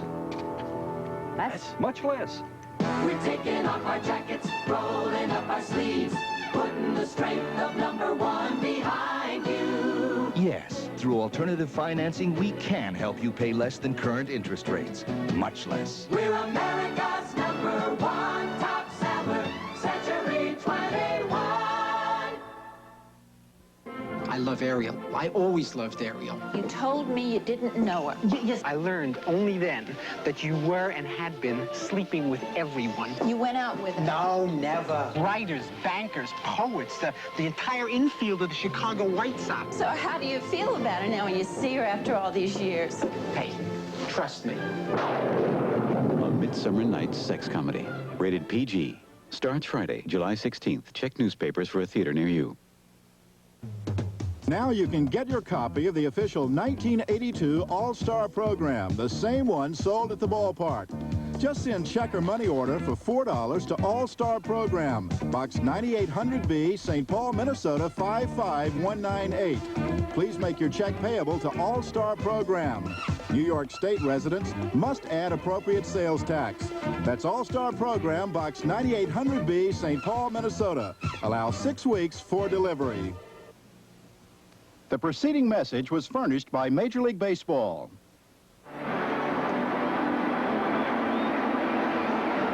There's the crowd count, 59,057, the one in the middle. 3rd largest ever in Olympic Stadium.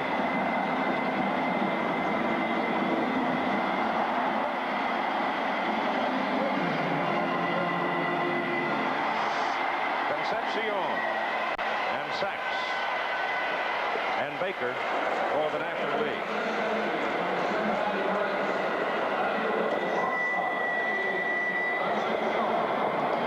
The National League has one of the great gloves in all of baseball sitting on the bench, so there's plenty of defensive relief waiting in case Davey comes out. That would be Ozzie Smith.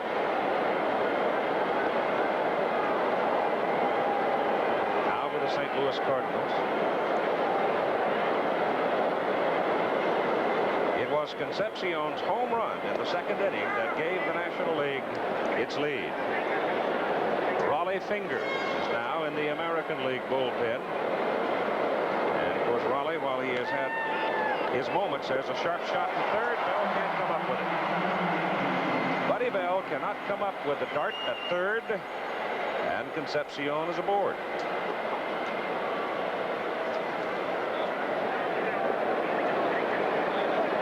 Fernando has now started to throw in the National League bullpen.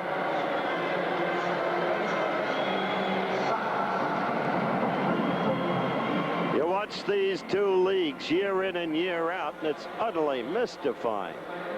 Continued futility of the American League. You can feel it in the arena. It's oppressive. The failure to score last inning when they had first and third, and then second and third, and one out. That's Lonnie Smith, isn't it, on first base, Lonnie? He's another burner. Yes, he is. Lonnie or Ozzie? It's Ozzie. Ozzie Smith. It's Ozzie. He'll go in to play short for Concepcion. Yep. They're both burners. Yep. Boy, did they make some difference in that St. Louis ball club as Sachs shortens up and misses on the bunt attempt. He got it out in time, I guess. But the scoreboard shows that he did, but the plate umpire, Doug Harvey, says, it's a strike. He held his position pretty well with it. It's about eye high and very difficult to get down. Quisenberry on the mound. He is the fourth American League pitcher. Well, Soda might put something on here. He might. Big bluff at first. Throw over there. He's back. Ferris went after him.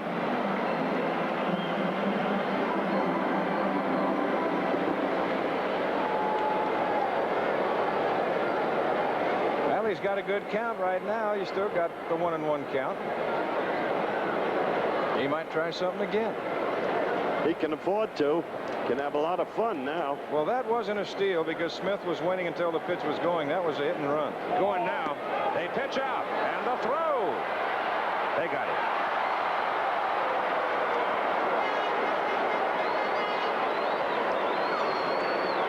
Well, you have now had a look at the arm of Mr. Parrish on 2 occasions. Boy, he has a gun, and he just gets at the white, and all he's got to do is apply the tag, and actually, Ozzie Smith just tags himself out. So the error by Bell is now erased on the play at second, and Sachs is at the plate with a count of 2-1. National League leading the American League 4-1.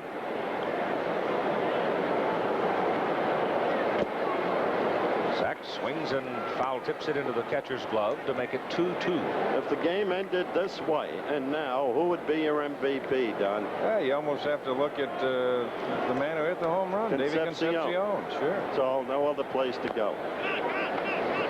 The Bell at third. Better hurry. Didn't get him. No, sir. Mr. Steve Sachs can motor. There's Steve's dad. He's got to be happy. His son gets a base hit in his first All-Star game. That high chopper, and Sachs gets out of the box pretty good, and Bell has to play it on that big hop. Now the off-balance throw. Buddy can make that play as well as anybody. It's a strong throw, but Sachs just outruns the ball. It's the National League that's doing the running, whether successfully or not. Dusty Baker.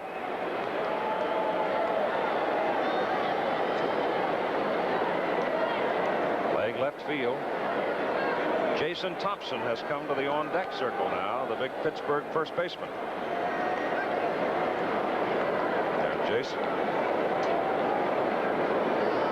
Big guy out of Cal State Northridge. Pitch inside.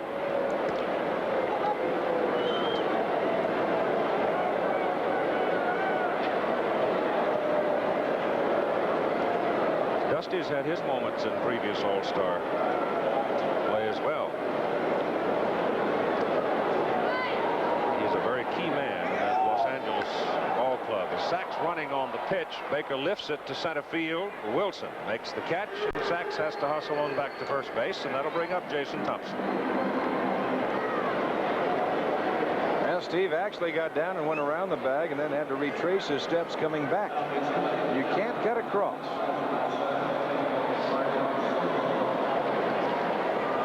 17 home runs for this big fellow. Bounced around. He started out in Detroit, went to California, and in California started learning more and more about using the ballpark with his bat, and has helped himself enormously, and it's now paying off in Pittsburgh, though he still has retained the long ball power. And this is another fellow who can take it out anywhere. That's exactly right, Keith. He's got good power to the opposite field. You get that fastball up over the plate or any pitch that he can handle out there and get leverage on it, he'll drive it out anywhere. Much of the key is he pulls it to the right side. Easy for White. Frank throws on to first base, and the inning is over. So we played 7 in Montreal's Olympic Stadium. The National League leading the American League by a score of 4-1. We'll be back with more baseball after this word from our local stations. Thursday, a revealing look at 4 superstars. Tom Selleck. I'm still basically pretty shy. Sylvester Stallone. I think I'm pretty well adjusted. Kenny Rogers. Success was so crucially important to me. Stevie Wonder. I have a positive outlook on life. The Barbara Walters Summer Special. I'm Mark Howard for Action News. A man with a gun and a hostage held police at bay all day in Chester County. The climax of the dramatic story after the All-Star Game. Soup is a harvest of nourishing faith. What do you got there, mate? Campbell soup, sir. Well, you're learning, boy. Soup's plump full of nutrients. I thought they were noodles. Oh, Bet you didn't know that Campbell's chicken noodle soup has more protein per calorie than peanut butter. that was just the ticket. Okay, mate. How would you like to help me with the wheel on the way home? All right, Grandpa. Campbell's soup is good food. Yesterday's engines didn't have to work very hard to power the average car. Today's smaller engines don't have it so easy. They have to rev higher and work harder to do the same job. That's why there's Castrol. Even at high revs, Castrol doesn't suffer a significant loss of viscosity. And that's important, because if you make things too hard on your engine could make things hard on you. Castrol, engineered for smaller cars. Your first word for news, weekdays, 6 a.m. This is what we'll have for you Friday night in a special presentation of ABC's Major League Baseball. The Kansas City Royals at Boston, and the Chicago White Sox and the Milwaukee Brewers having at it. Kansas City, the team to beat in the American League West, most people seem to think. And Boston, that's been the big surprise of 1982 in the American League East. Dave Winfield comes to the plate now. Eddie Murray is scheduled to follow. And then the shortstop spot, Robin Yount. Fernando Valenzuela is out on the mound. He didn't take much time to warm up. But what a story this young fellow was last year. He's in there with a strike on his very first pitch, and one of the guttiest pitching performances I have ever seen in my life last year in the Friday night game of the World Series. Hell, I get a kick out of watching Tony Pena behind the plate. Watch how he gets down. Scrooge just dives. That was not an impressive swing. That screwball can create that type of a swing. Well, they might be flirting with that record. Very easily. Winfield behind at 2 strikes. And Valenzuela gets him to foul it back. You're talking about late innings a moment ago, Howard. In the last 10 All-Star games, the National League has outscored the American League 61-30. And the American League, there's Ozzie Smith, the shortstop. The American League has scored in the final 3 innings of the last 10 games only 2 times. That's the trend I talked about. Sort of hands it out. to third base. Throw is in the dirt. But up comes Oliver for the out. And let's go down to Bob Uecker. Dave, obviously they voted you in for your power, a two-runner. Huh? Well, I was really looking for something in. He throws some fastball up and in. I mean, slider up and in. I was looking for, and I got a good, good contact with the ball, and I know when I hit it, the ball was out. You gave a good trot. You were happy coming around the bases. Of course, yeah. We get the lead 2-1, and I'm just proud to be here, and happy to hit a home run for the National League. Back to you, Keith. Thank you, Bobby. As you watch Valenzuela, Keith, you talked about that gutsy Friday night performance in the World Series last year. Give Lasorda credit for staying with him. That's right. Anybody else might well have taken him out. They were down 2-0 to the Yankees then in the World Series. The Yankees had been hitting Fernando all night, but he stayed with them, and finally it paid off. Turned the series around. Eddie Murray checks, and it's fouled at the plate.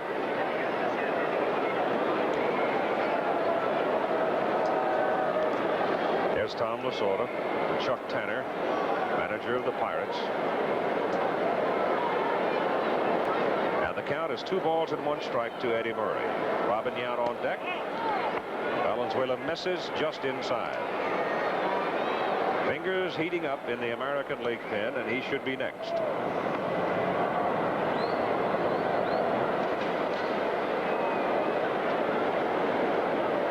3-1 pitch. 3-2. You know, that's one thing about Valenzuela, too. You might think about the screwball, but he's got a much better than average fastball. And if you start looking for one, he can sneak that fastball by you just like he just did to Eddie Murray. Yeah, as far as pitching ability, knowing how to pitch, he's 20 going on 40. 21 going on 40. But this time, he misses inside to Murray. And Murray gets a free pass to first base with 1 out. Yount comes to the plate.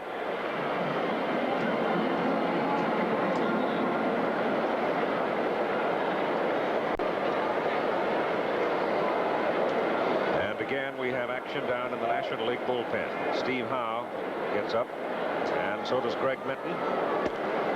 Valenzuela is in there with a strike to Robin Yount. Lee McPhail, the American League president, must be going out of his mind. Well, they're going to get tired of it. They're going to get their hackles up, and I don't know how. Maybe Lee ought to take the ploy of Warren Giles a few years ago and jump up on the locker box and do some more rating. That's a very, very important point you just made. Giles changed the whole National League attitude. Remember, in the early going, the American League had been predominant in the All-Star Game play. Giles took it seriously. Well, I remember a meeting he had that first game in 1959. Yount hits a sharp shot down third. Good play by Knight. He goes to second to get the lead man. He went the short way. Might have been his only opportunity. Good play by the Astro third baseman. It sure is, because when that ball comes off the carpet and can hit the dirt, it can also flatten out on you. He throws Eddie Murray out by 25 feet. I don't know what happened there at all. I don't know what Murray was doing. He might have thought it was going foul. He might not have picked the ball up. What did Giles tell you guys in 59? Well, he just told us that, boys, he says, we're not here to lose. He says, we're here to win. And he said, you can have all the fun you want. But he says, when you go across the lines, let's win it. Murray on the ground ball at third. He went back to first base. And by that time, it was too late. There's what a left-hander's move can do to a base runner. That's true, but this team looks utterly lackluster, Don. I don't see any spark, any fire the whole night. Well, good pitching will do it, Howard, and the National League has got excellent pitching tonight. Hal McRae is up there, the DH and outfielder for Kansas City.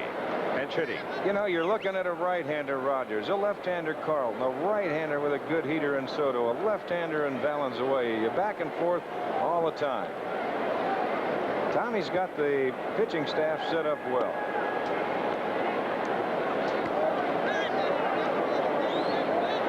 But on the other hand, the American League has had certainly decent pitching. They've out-hit him 8-6, but it's been that one pitch so far to Concepcion that's been the difference. Well, don't throw out the Rupert Jones triple. No, you can't do that, not at all. That gave him the insurance run. Incidentally, the Al Oliver triple that was originally called has been changed to a double and an error. Right. Figured that. The count is 3-1 now to Hal McRae. Walked in. So that's the second walk in the inning by Fernando Valenzuela. And he will pitch next to Lance Parrish as Tom Lasorda heads to the mound. He's got Howe and Minton out in the pit. And he's going to make a change. He's walking and looking, and looks to me like he has got the hook with him. Well, he's got a man there that can tie it up in a hurry, because Lance Parrish right now is the tying run standing at home plate. Fernando pitched 6 innings on Sunday, and he's going to make the change. He's going to the right-hander, Greg Minton. So, while we're waiting for Minton to come into the ball game, let's talk about Yogi. Yogi Berra's career marked by so many great moments, but in all-star play, Yogi hit only 1 home run. Still, that memory lives with him. My favorite classic is 1959 when I hit a home run off a young Don Drysdale. And I was voted the most valuable player in that game, in that All-Star game.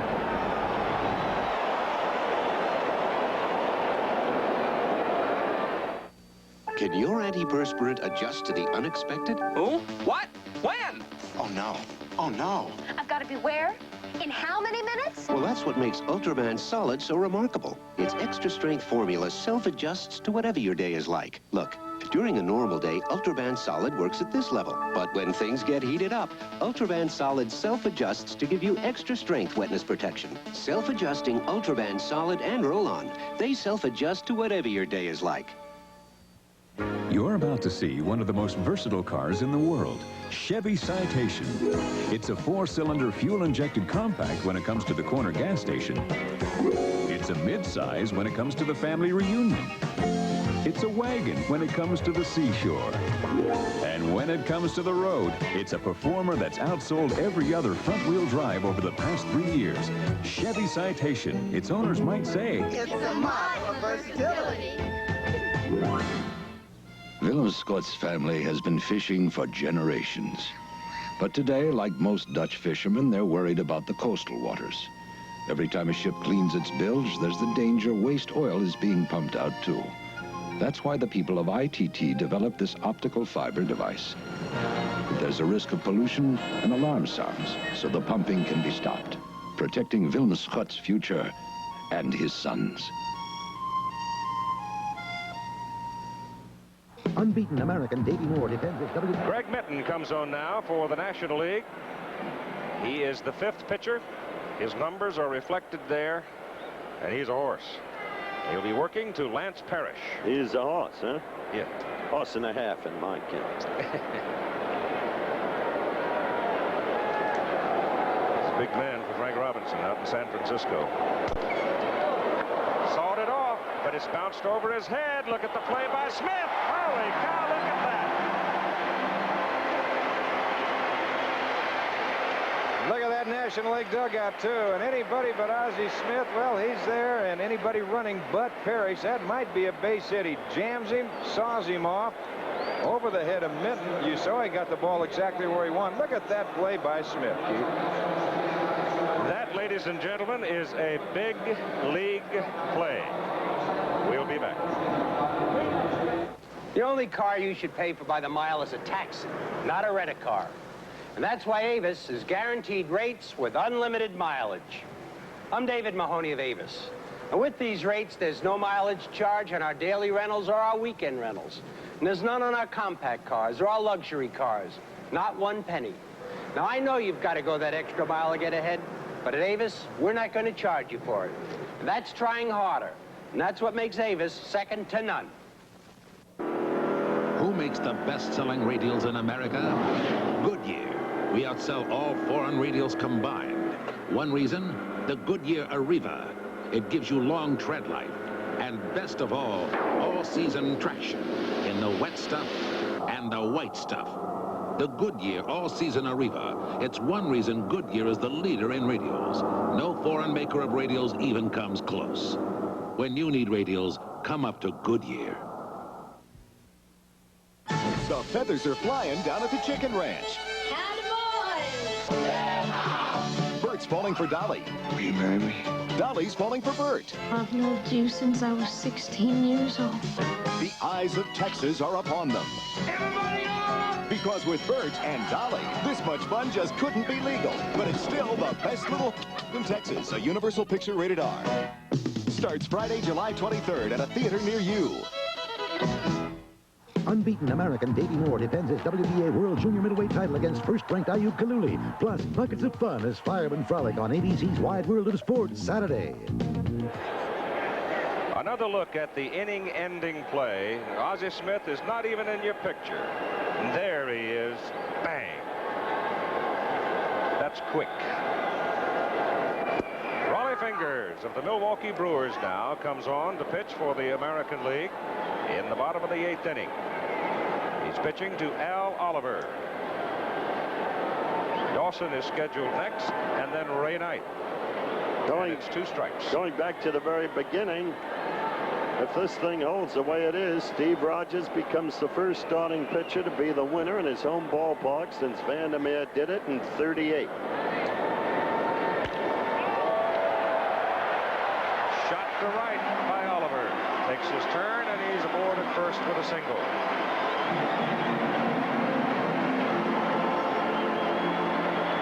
Goose Gossage of the Yankees is now in the American League bullpen. Numbers on the year for the Goose. His comment on the plight of the Yankees at the moment: we're having a terrible struggle. No kid. No kid. He just threw a home run ball to Brian Downing. He's been jerking a few this year. He sure has. Not the same Gossage. That's a strike from Fingers. Well, Downing's got a few. How'd you like to have a guy like that leading off for you?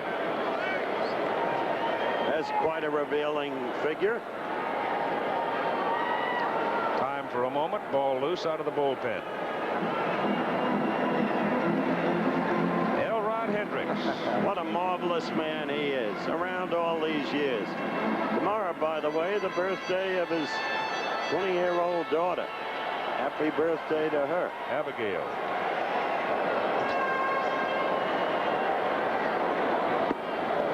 Dawson, hungry to do something in front of the home folks, is behind 2 strikes.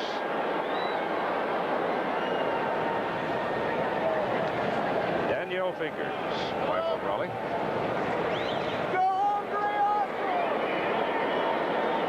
Raleigh had a bit of a rocky time for a period this season, but he's come back. Oh, the goodness, that Milwaukee crowd, the way they've been hitting home runs, 124 of them already. Not a bad year for any of them, including Mr. Ogilvy, who is still available. Right. And don't forget Ken Herbeck. He's still available. That kid's remarkable. And Toby Harrah, whose bat has been ringing throughout the American League. He has been a redoubtable hitter this year. Jams him a little tight to make it 1-2. John McHale got here to that open workout you mentioned yesterday, and he said, I just want to watch this kid Herbeck hit. I said, how do you find a player like that? I said, he grows up 2 blocks from where you play.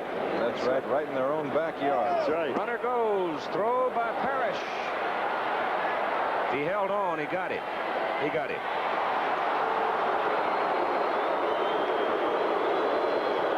Well, give that man right there half a chance and you're out. There's no question about that. Watch it again. He comes up, and he comes up firing. That throw, good pitch to handle, and a good strong throw to Frank White, and they get him with ease. Sparky Anderson can talk for a week about it. The way his club's been going, he's got little else to talk about. Right.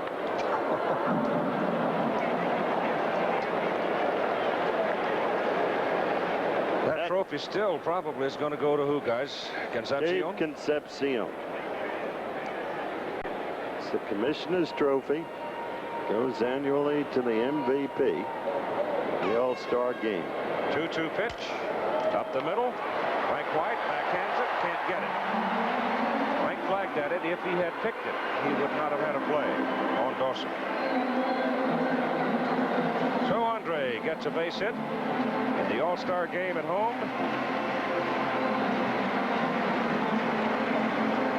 And here's Ray Knight.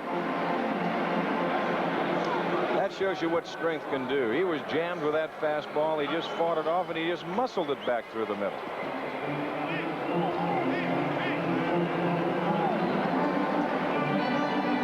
There is one man who has been etched so deeply in recent All-Star games who is not on the team this year. The man who was the winning pitcher for the National League in '78 and '79 and had saves for the National League in 1980-81. Bruce Sutter. But so far, his contemporaries are doing all right.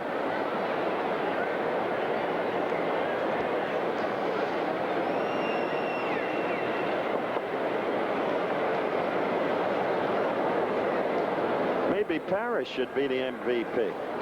He's kept it close. Yeah, that's. I was just going to say that. He's kept it in tow.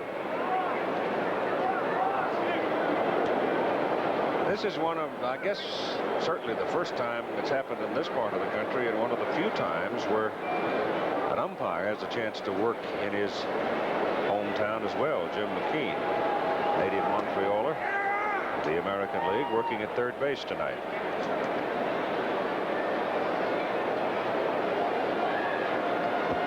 Fingers to the rubber, has a look at first base where Dawson waits.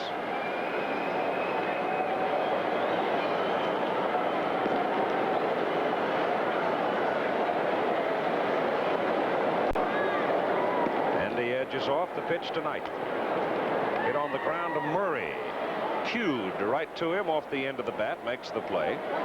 And Dawson moves up to second, and this telecast presented by authority of Major League Baseball may not be reproduced or retransmitted in any form without the express written consent of Major League Baseball.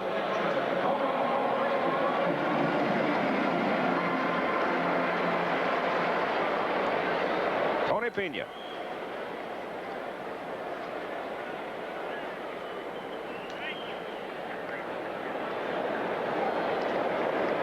He tear him up in June, huh? Tell you, Chuck Tanner, always an optimistic guy, is positively glowing these days. Hit his own helmet off. I haven't seen that. I've seen him swing out. Look at Chuck Tanner. There's Chuckaroo right there next to Tommy. Oh. What a batting order they've got. I was saying earlier, I didn't have a chance to finish. We were talking about Jason Thompson. The key to Jason is Hawker back in the lineup, hitting behind him. They can't pitch around Thompson. Very true.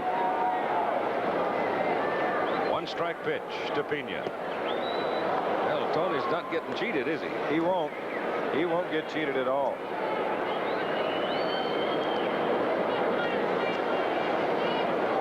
I suspect we're going to see a succession of pinch hitters in the ninth inning. You got Herbeck, you got Hara, you have Ogilvy. That's three pretty good ones right there.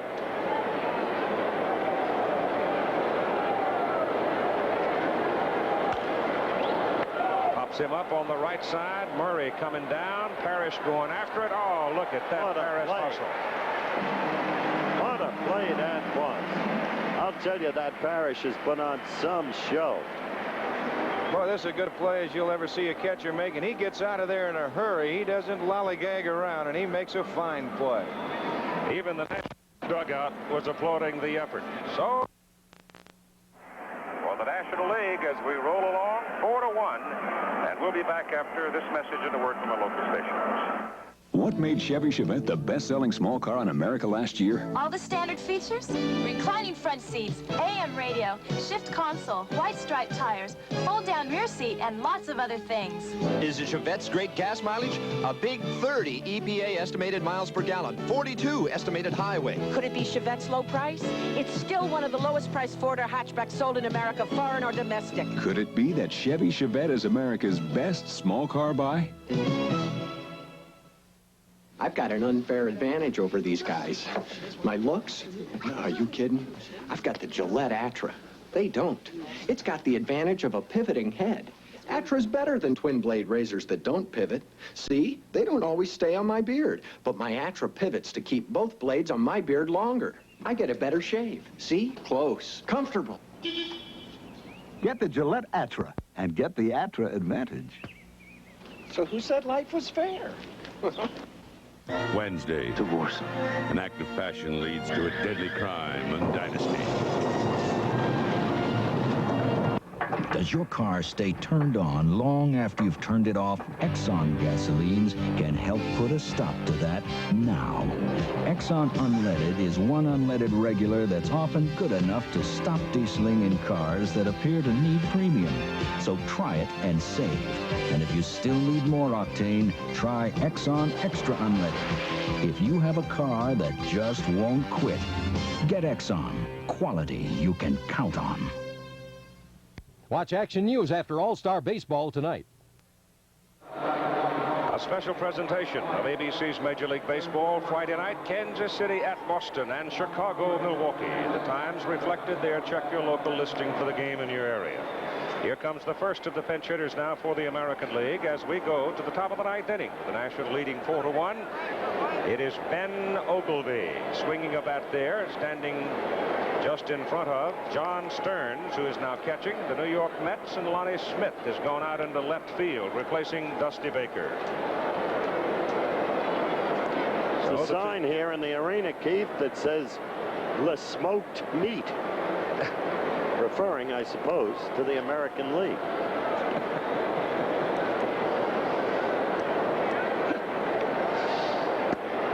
Ogilvie, one of the hammer throwers off the Milwaukee Brewers, stands in and looks at a strike from Greg Minton.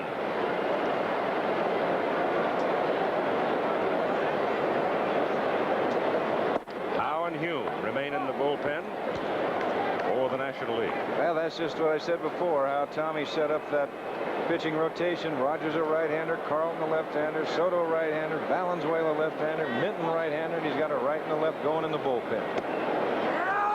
Ogilvie took it, and it's 1 ball and 2 strikes.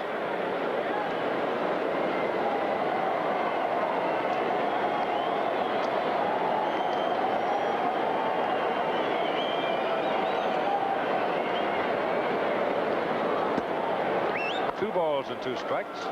Ben Ogilvie is another man who is not that big when you stand alongside of him, but he will hit a ball as far as any man alive. It's all in his wrists, arms.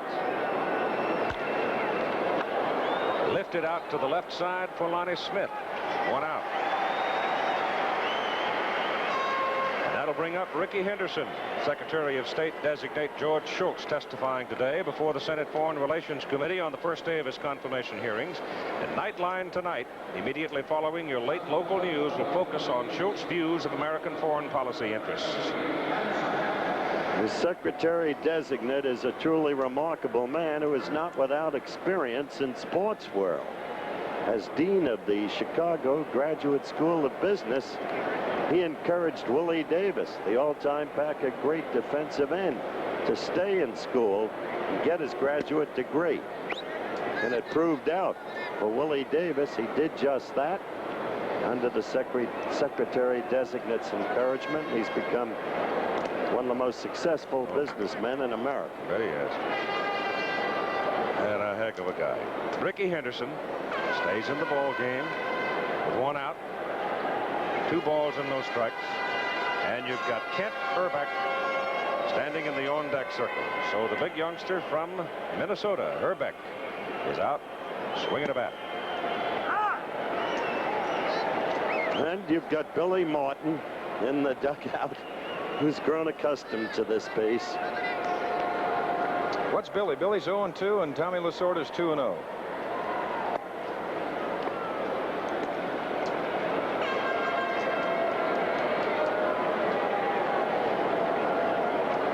Billy down in the dugout. There's not much you can do if you don't get runs. 3 balls and 1 strike. And Henderson walks. All right. And so that brings up Kent Herbeck in his first Major League game. This youngster hit a home run in the 12th inning off George Frazier to beat the Yankees at Yankee Stadium in 1981. Remember this shot? I'm sure many of you watching saw it. He got all of it and nailed it out of sight. What a big, good-looking kid he is. As Lasorda goes to the mound now to talk to Minton, and he's going to go to the left-hander, Steve Howe. So Lasorda using his pitching staff. As the big left-handed swinging fella from Minnesota comes up, Howe comes in, and we'll be back. Football fans will sit through almost anything to watch a good football game. Here's in television, NFL football. Come on.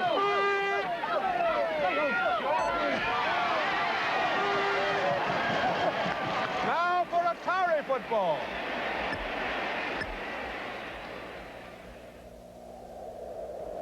Hey, where'd everybody go?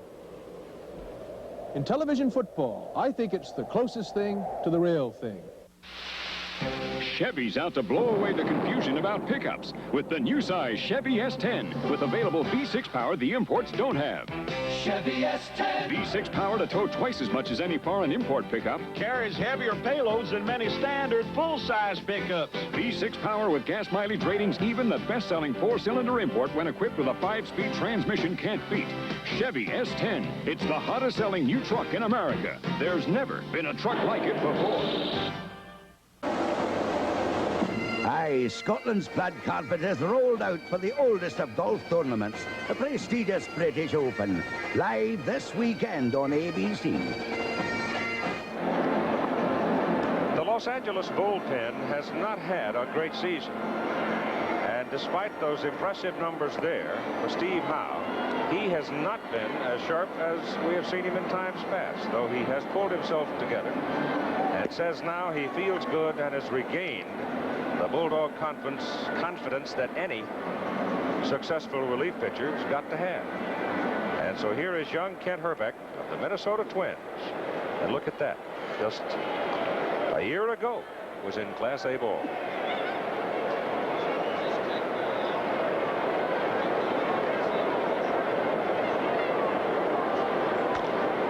High fly ball, short center field. Dawson coming in. Falls off the second baseman Saxon makes the catch. Base runner Henderson stays at first base. So Herbeck didn't give Henderson any time to dance around at first. What with the left-hander on the mound, he might not have been doing much dancing anyway. And you've got 2 out, just 1 more to go for the National League, and they will have won 19 of the last 20 and 11 in a row. And Dave Concepcion is the MVP, as expected. Here's Tom Hume now coming to the mound. Buddy Bell is, let's see. Well, while Hume is coming in, let us take this time out with a 4-1 lead for the Nationals. What a spring and summer we've been having at ABC Sports. In May, long shot Gato del Sol won the Kentucky Derby, overcoming poor post position and a huge field for a stunning upset. Then in the Preakness Stakes, another long shot, 16-year-old cowboy Jack Cannell became the youngest jockey ever to win a Triple Crown event. In the Indianapolis 500, controversy began before the start of the race. In the end, it was Gordon Johncock beating out favorite Rick Mears in the closest Indy finish ever. In June, we brought you a historic U.S. Open. Tom Watson's miracle chip shot stopped Jack Nicklaus, giving Watson his first Open title. And the fight of the year, the Holmes-Cooney World Heavyweight Battle. Then last Sunday, we presented the World Cup Soccer Final, live for the first time on American network television. Italy winning its third World Cup before an estimated audience of over 2 billion people. Important events brought to you by the most acclaimed production team in television sports, ABC Sports. We've made a commitment to excellence. Tom Hume of the Cincinnati Reds is on the mound, and he becomes 1, 2, 3, 4, 5, 6, the 7th pitcher for the National League, and he'll be pitching to Buddy Bell while he warms up. Let me footnote that moment you just saw about what we have done and what we will be doing. Saturday and Sunday, the British Open from Troon. U.S. Women's Open out of Sacramento, July 24, 25. The Sports Festival, the National Sports Festival in Indianapolis this year, late July and early August. And the PGA Championships, August 6 and 8. There's Toby Harrah. Interesting, the man with the most base hits in the big leagues, never at bat. Maybe symbolic.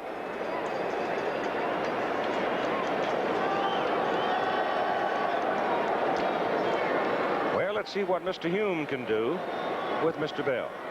1 out away from nailing it down. Tom is high with his first pitch for ball 1.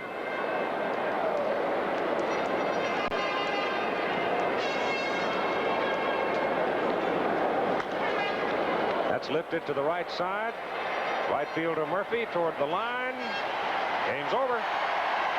The National League continues to dominate the All-Star Game. Davy Concepcion, shortstop for the National League, Cincinnati Reds, is the most valuable player, the line scorer in the ball game. The National League winning it by a final score of 4-1. Rogers, the winning pitcher, the save to Hume. Eckersley lost it. Concepcion, the home run. Final score, National League 4, American League 1. Blip provided by the Goodyear Tire and Rubber Company. Travel arrangements made through and promotional fee paid by United Airlines. United flies more people to Hawaii than any other airline. That's what Friendly Skies are all about. Coverage of the 1982 All-Star Game has been a presentation of ABC Sports, recognized around the world as the leader in sports television. Tomorrow on ABC's World News Tonight, the Kansas City Hyatt, 1 year after disaster. Have the victims recovered from the horror? How safe is the hotel now? Plus the final report on Love Canal. Is it still a health menace? ABC News, uniquely qualified to bring you the world.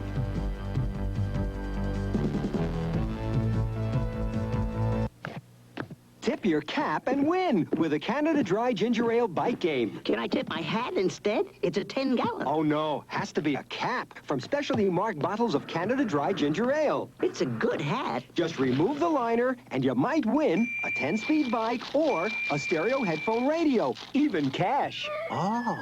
Tip your cap and win in our bike game. Look for details where you buy Canada Dry Ginger Ale. Gee, couldn't do that with my hat. There's one German car that's born to challenge the most challenging roads. That's at home on the tightest turns and the steepest grades. That gives you remarkable performance, razor-sharp handling, and a rarely equal feel for the road. But it's not the German car you are thinking of. It's the Volkswagen Jetta. And it's only $79.90. Surprised? You will be when you drive one. Peter Allen in person tomorrow on AM Philadelphia.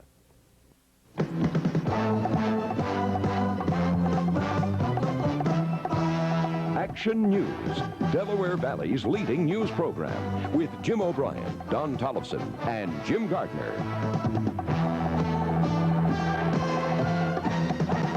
Tuesday night, Jim Gardner's on vacation. I'm Mark Howard. Emergency crews work overtime tonight on a Camden highway, and Colin McNeil reports on the disappointment at the Penn Shipyard in Chester. But the big story on Action News tonight is the arraignment of an alleged kidnapper, a man who held an ex-girlfriend hostage through the long, hot afternoon in West Goshen, Chester County. Tonight, the suspect charged with kidnapping and other related charges. He's in jail under $100,000 bail. The incident began to unfold shortly after 1 o'clock. 34-year-old Robert Riggs of Wagontown, Pennsylvania, near Coatesville, entered the liquor store, pulled out a .25 caliber revolver, and kept 5 employees at bay for more than 5 hours. Police thought it was a robbery until they learned one of the hostages, 34-year-old Elizabeth Jackson, whose maiden name is Frederick, was an ex-girlfriend. It was a long waiting game until Riggs decided to release 4 of the hostages, but still police sharpshooters kept their sights trained on the door. At one point, Riggs came to the door to get some food left by police officers. Throughout the telephone negotiations, he demanded $50,000 and safe passage to Venezuela. Parents of both the gunman and hostage stood vigil and at times broke down from the emotional strain. But it wasn't until his pastor, the Reverend Raymond Leslie of Parksburg, talked to him that Riggs decided to release Miss Jackson and give himself up. Did you have any indication during the negotiations or during the standoff that you might lose this one, or was everything running pretty smoothly? The negotiators felt that things were going pretty smoothly, and we had it pretty well in hand. Riggs was taken to the West Goshen police station and later removed to an undisclosed location. His pastor would not talk to the media. He was quick to leave the police station. It was a tense standoff between police and Riggs, but in the end, the hostages are okay, and Riggs is in custody. Now police must sort out the facts of this case and find out what prompted Riggs to enter that liquor store. I'm Gary Majors, Channel 6 Action News in West Goshen, Chester County. Police in Camden are still trying to piece together a violent accident that left 2 young men in critical condition. It happened here at the intersection of Route 130 and Mount Ephraim Avenue shortly before 8 tonight. The tractor-trailer was heading east, the 57 Thunderbird north on 130. Somehow the T-Bird ended up under the semi. The driver of the car, Richard Anstock, age 29 of Pennsauken, in critical condition tonight. Both he and a passenger, 15-year-old Mark Andre, again in critical condition. The truck driver was not injured in the accident. Camden City and County fire officials are still investigating a 2-alarm fire that hit 3 row houses in the 500 block of Vine Street tonight. We'll be talking about that more in a moment. Now let's talk first about Gloucester County, New Jersey officials who think they have a drowning on their hands tonight. Search crews are looking through the murky waters of the Delaware River looking for a trace of 19-year-old Gilberto Martinez of Camden. The young man went swimming with his brother off the coast of the Red Bank battlefield in National Park, New Jersey, when he went under. Divers finally gave up when the sun set. They'll resume the search for the victim in the morning. Bad economic news tonight for the depressed city of Chester. The Pennsylvania Shipbuilding Company lost the bid to refit the battleship Iowa. The contract will go to a Mississippi firm. Navy officials announced the decision today, and the commander of the Philadelphia Navy Yard told reporters how the decision was reached. They looked at the yard's management, its ability to plan the work. They looked at the yard's resources, and they also looked at the yard's capabilities. Commander Hansen didn't comment on the Penn ship incident, but sources indicate the local yard's never done any major overhauls for the Navy. The Mississippi company has. It had to be a blow to the shipyard. After all, in the past 18 months, the workforce had already dwindled from 4,200 to 1,000. And while Pennsylvania Shipbuilding President C.N. Payne confirmed by phone that the yard would continue to seek all commercial opportunities and repair work, the loss of the Iowa contract came as a shock to workers like Thomas Jennings, a 22-year veteran electric welder. I think it was really a disgrace, a shame. It knocked all the hopes down for the men. I've been here since I was 13 years old, and I kept hearing Chester going down, going down. Now I can see it. And if we don't get something in here big, in fact, a lot of folks are going to lose their homes. Chester Mayor Joseph Battle told me he felt the Navy's decision to award the Iowa project to Mississippi smacked of regional discrimination and a lack of Reagan administration sensitivity to Chester's unemployment problem. Pennsylvania Shipbuilding is in the running for a $270 million ship reconditioning contract, and Mayor Battle wants it badly. I know I'm going to get on the back of our congressional senatorial delegation, and I hope that the people viewing this broadcast do that. Because every night you see something closing down, and we're going to have to send a message down in Washington that if they're going to spend money on defense, give us our fair share of it. The contracts for the reconditioning project will be awarded next month. If Pennsylvania Ship is the choice, 1,000 new jobs will be created. Colin McNeil, Channel 6 Action News in Chester. More bad news on the local jobs front tonight. The Bud companies lost out on a bid to build 825 subway cars for New York City. Bud officials say it'll mean layoffs of engineers here at their Red Lion plant in the Northeast. Bud lost out to a Canadian firm because the Canadian government offered to help finance the deal. The United States government refused to match the terms, but officials say the loss of the job will have a major long-term impact on the company. On the other side of the job picture, several hundred A&P workers start going back to work in the morning. Preparations went on today. The A&P at Progress Plaza in North Philadelphia and Society Hill will reopen under the new name Super Fresh Supermarkets. In all 24 of the A&P stores that closed in the spring will reopen under a deal struck with the clerks union, a deal to take a pay cut and a piece of the profits. And that same union has a new contract with the state of Pennsylvania tonight. The state liquor store clerks have a contract that allows them to buy liquor stores if the plan to close the state store system goes through. The clerks, meanwhile, get an 8% raise in each of the contract's 2 years. The Philadelphia public school teachers are one step closer to a strike tonight. The contract dispute with the city has been turned over to the State Labor Board, which will decide on Thursday whether or not to appoint a fact finder. Now, that follows the official declaration by the school board that an impasse has been reached. The fact-finding process is a legal requirement before the teachers could strike in the fall. The rank and file's already approved a walkout. Another possible strike in the works, union employees of the city hospitals. Details on this one from Action News reporter Vernon Odom.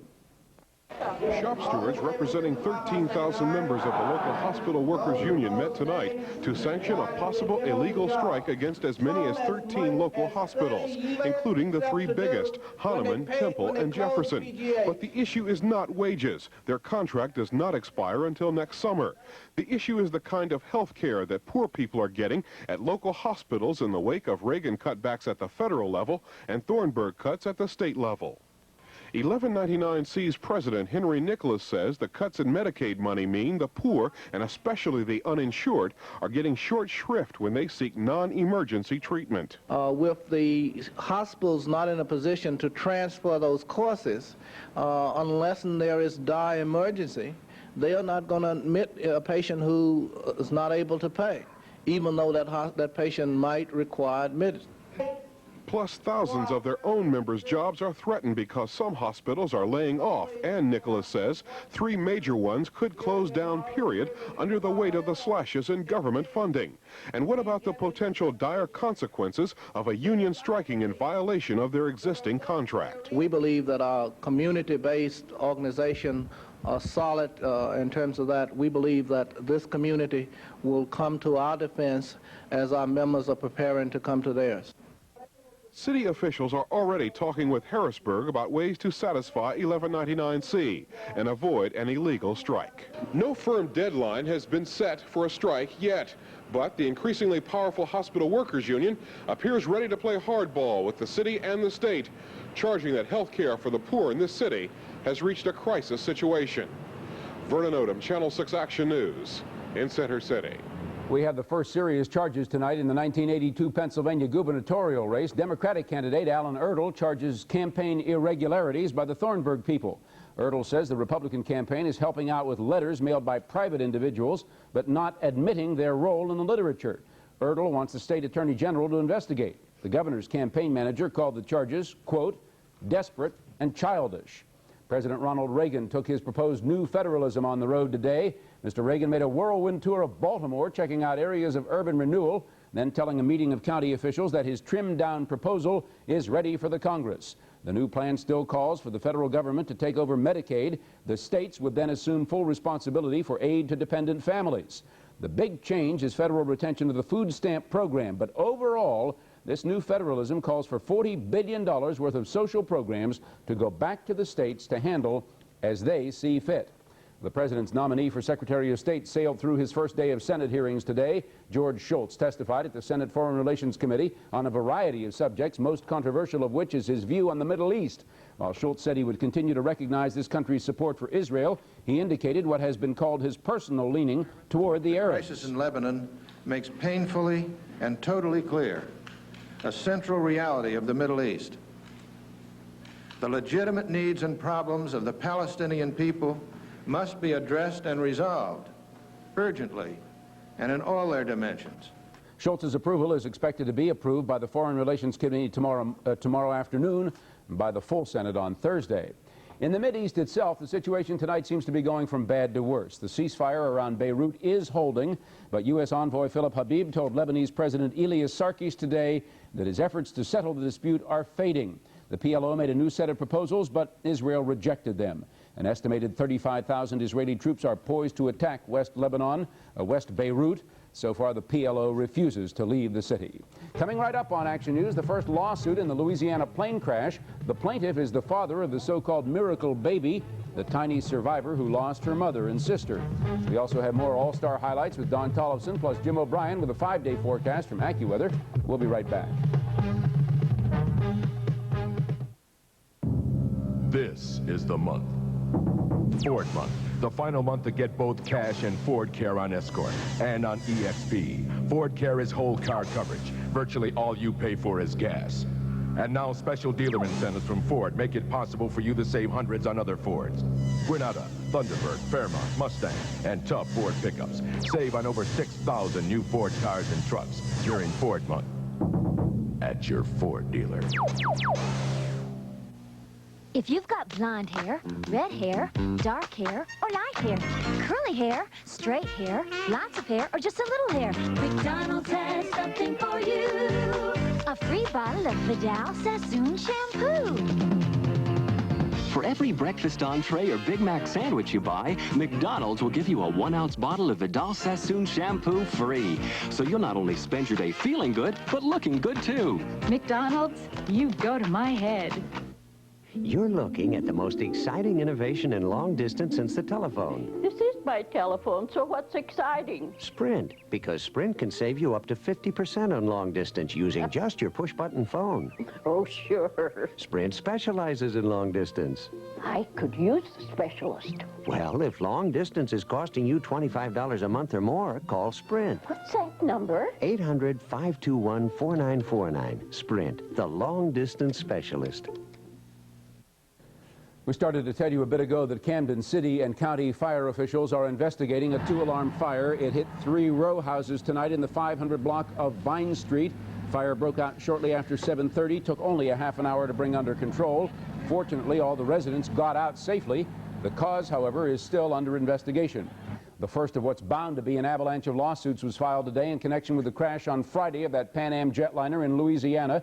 A $70 million lawsuit filed by a Michigan couple. They lost 3 daughters and 3 grandchildren in the fiery crash. And the father of this baby girl filed a $15 million lawsuit against both Pan Am and the Federal Aviation Administration.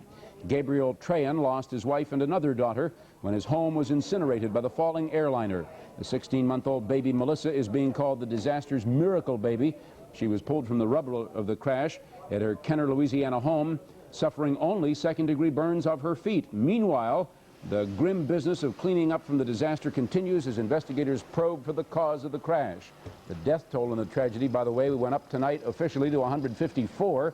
One of the victims was 7 months pregnant, and a coroner today issued a death certificate for the unborn child. At least 4 people killed today when 2 passenger trains collided in Alter, Belgium.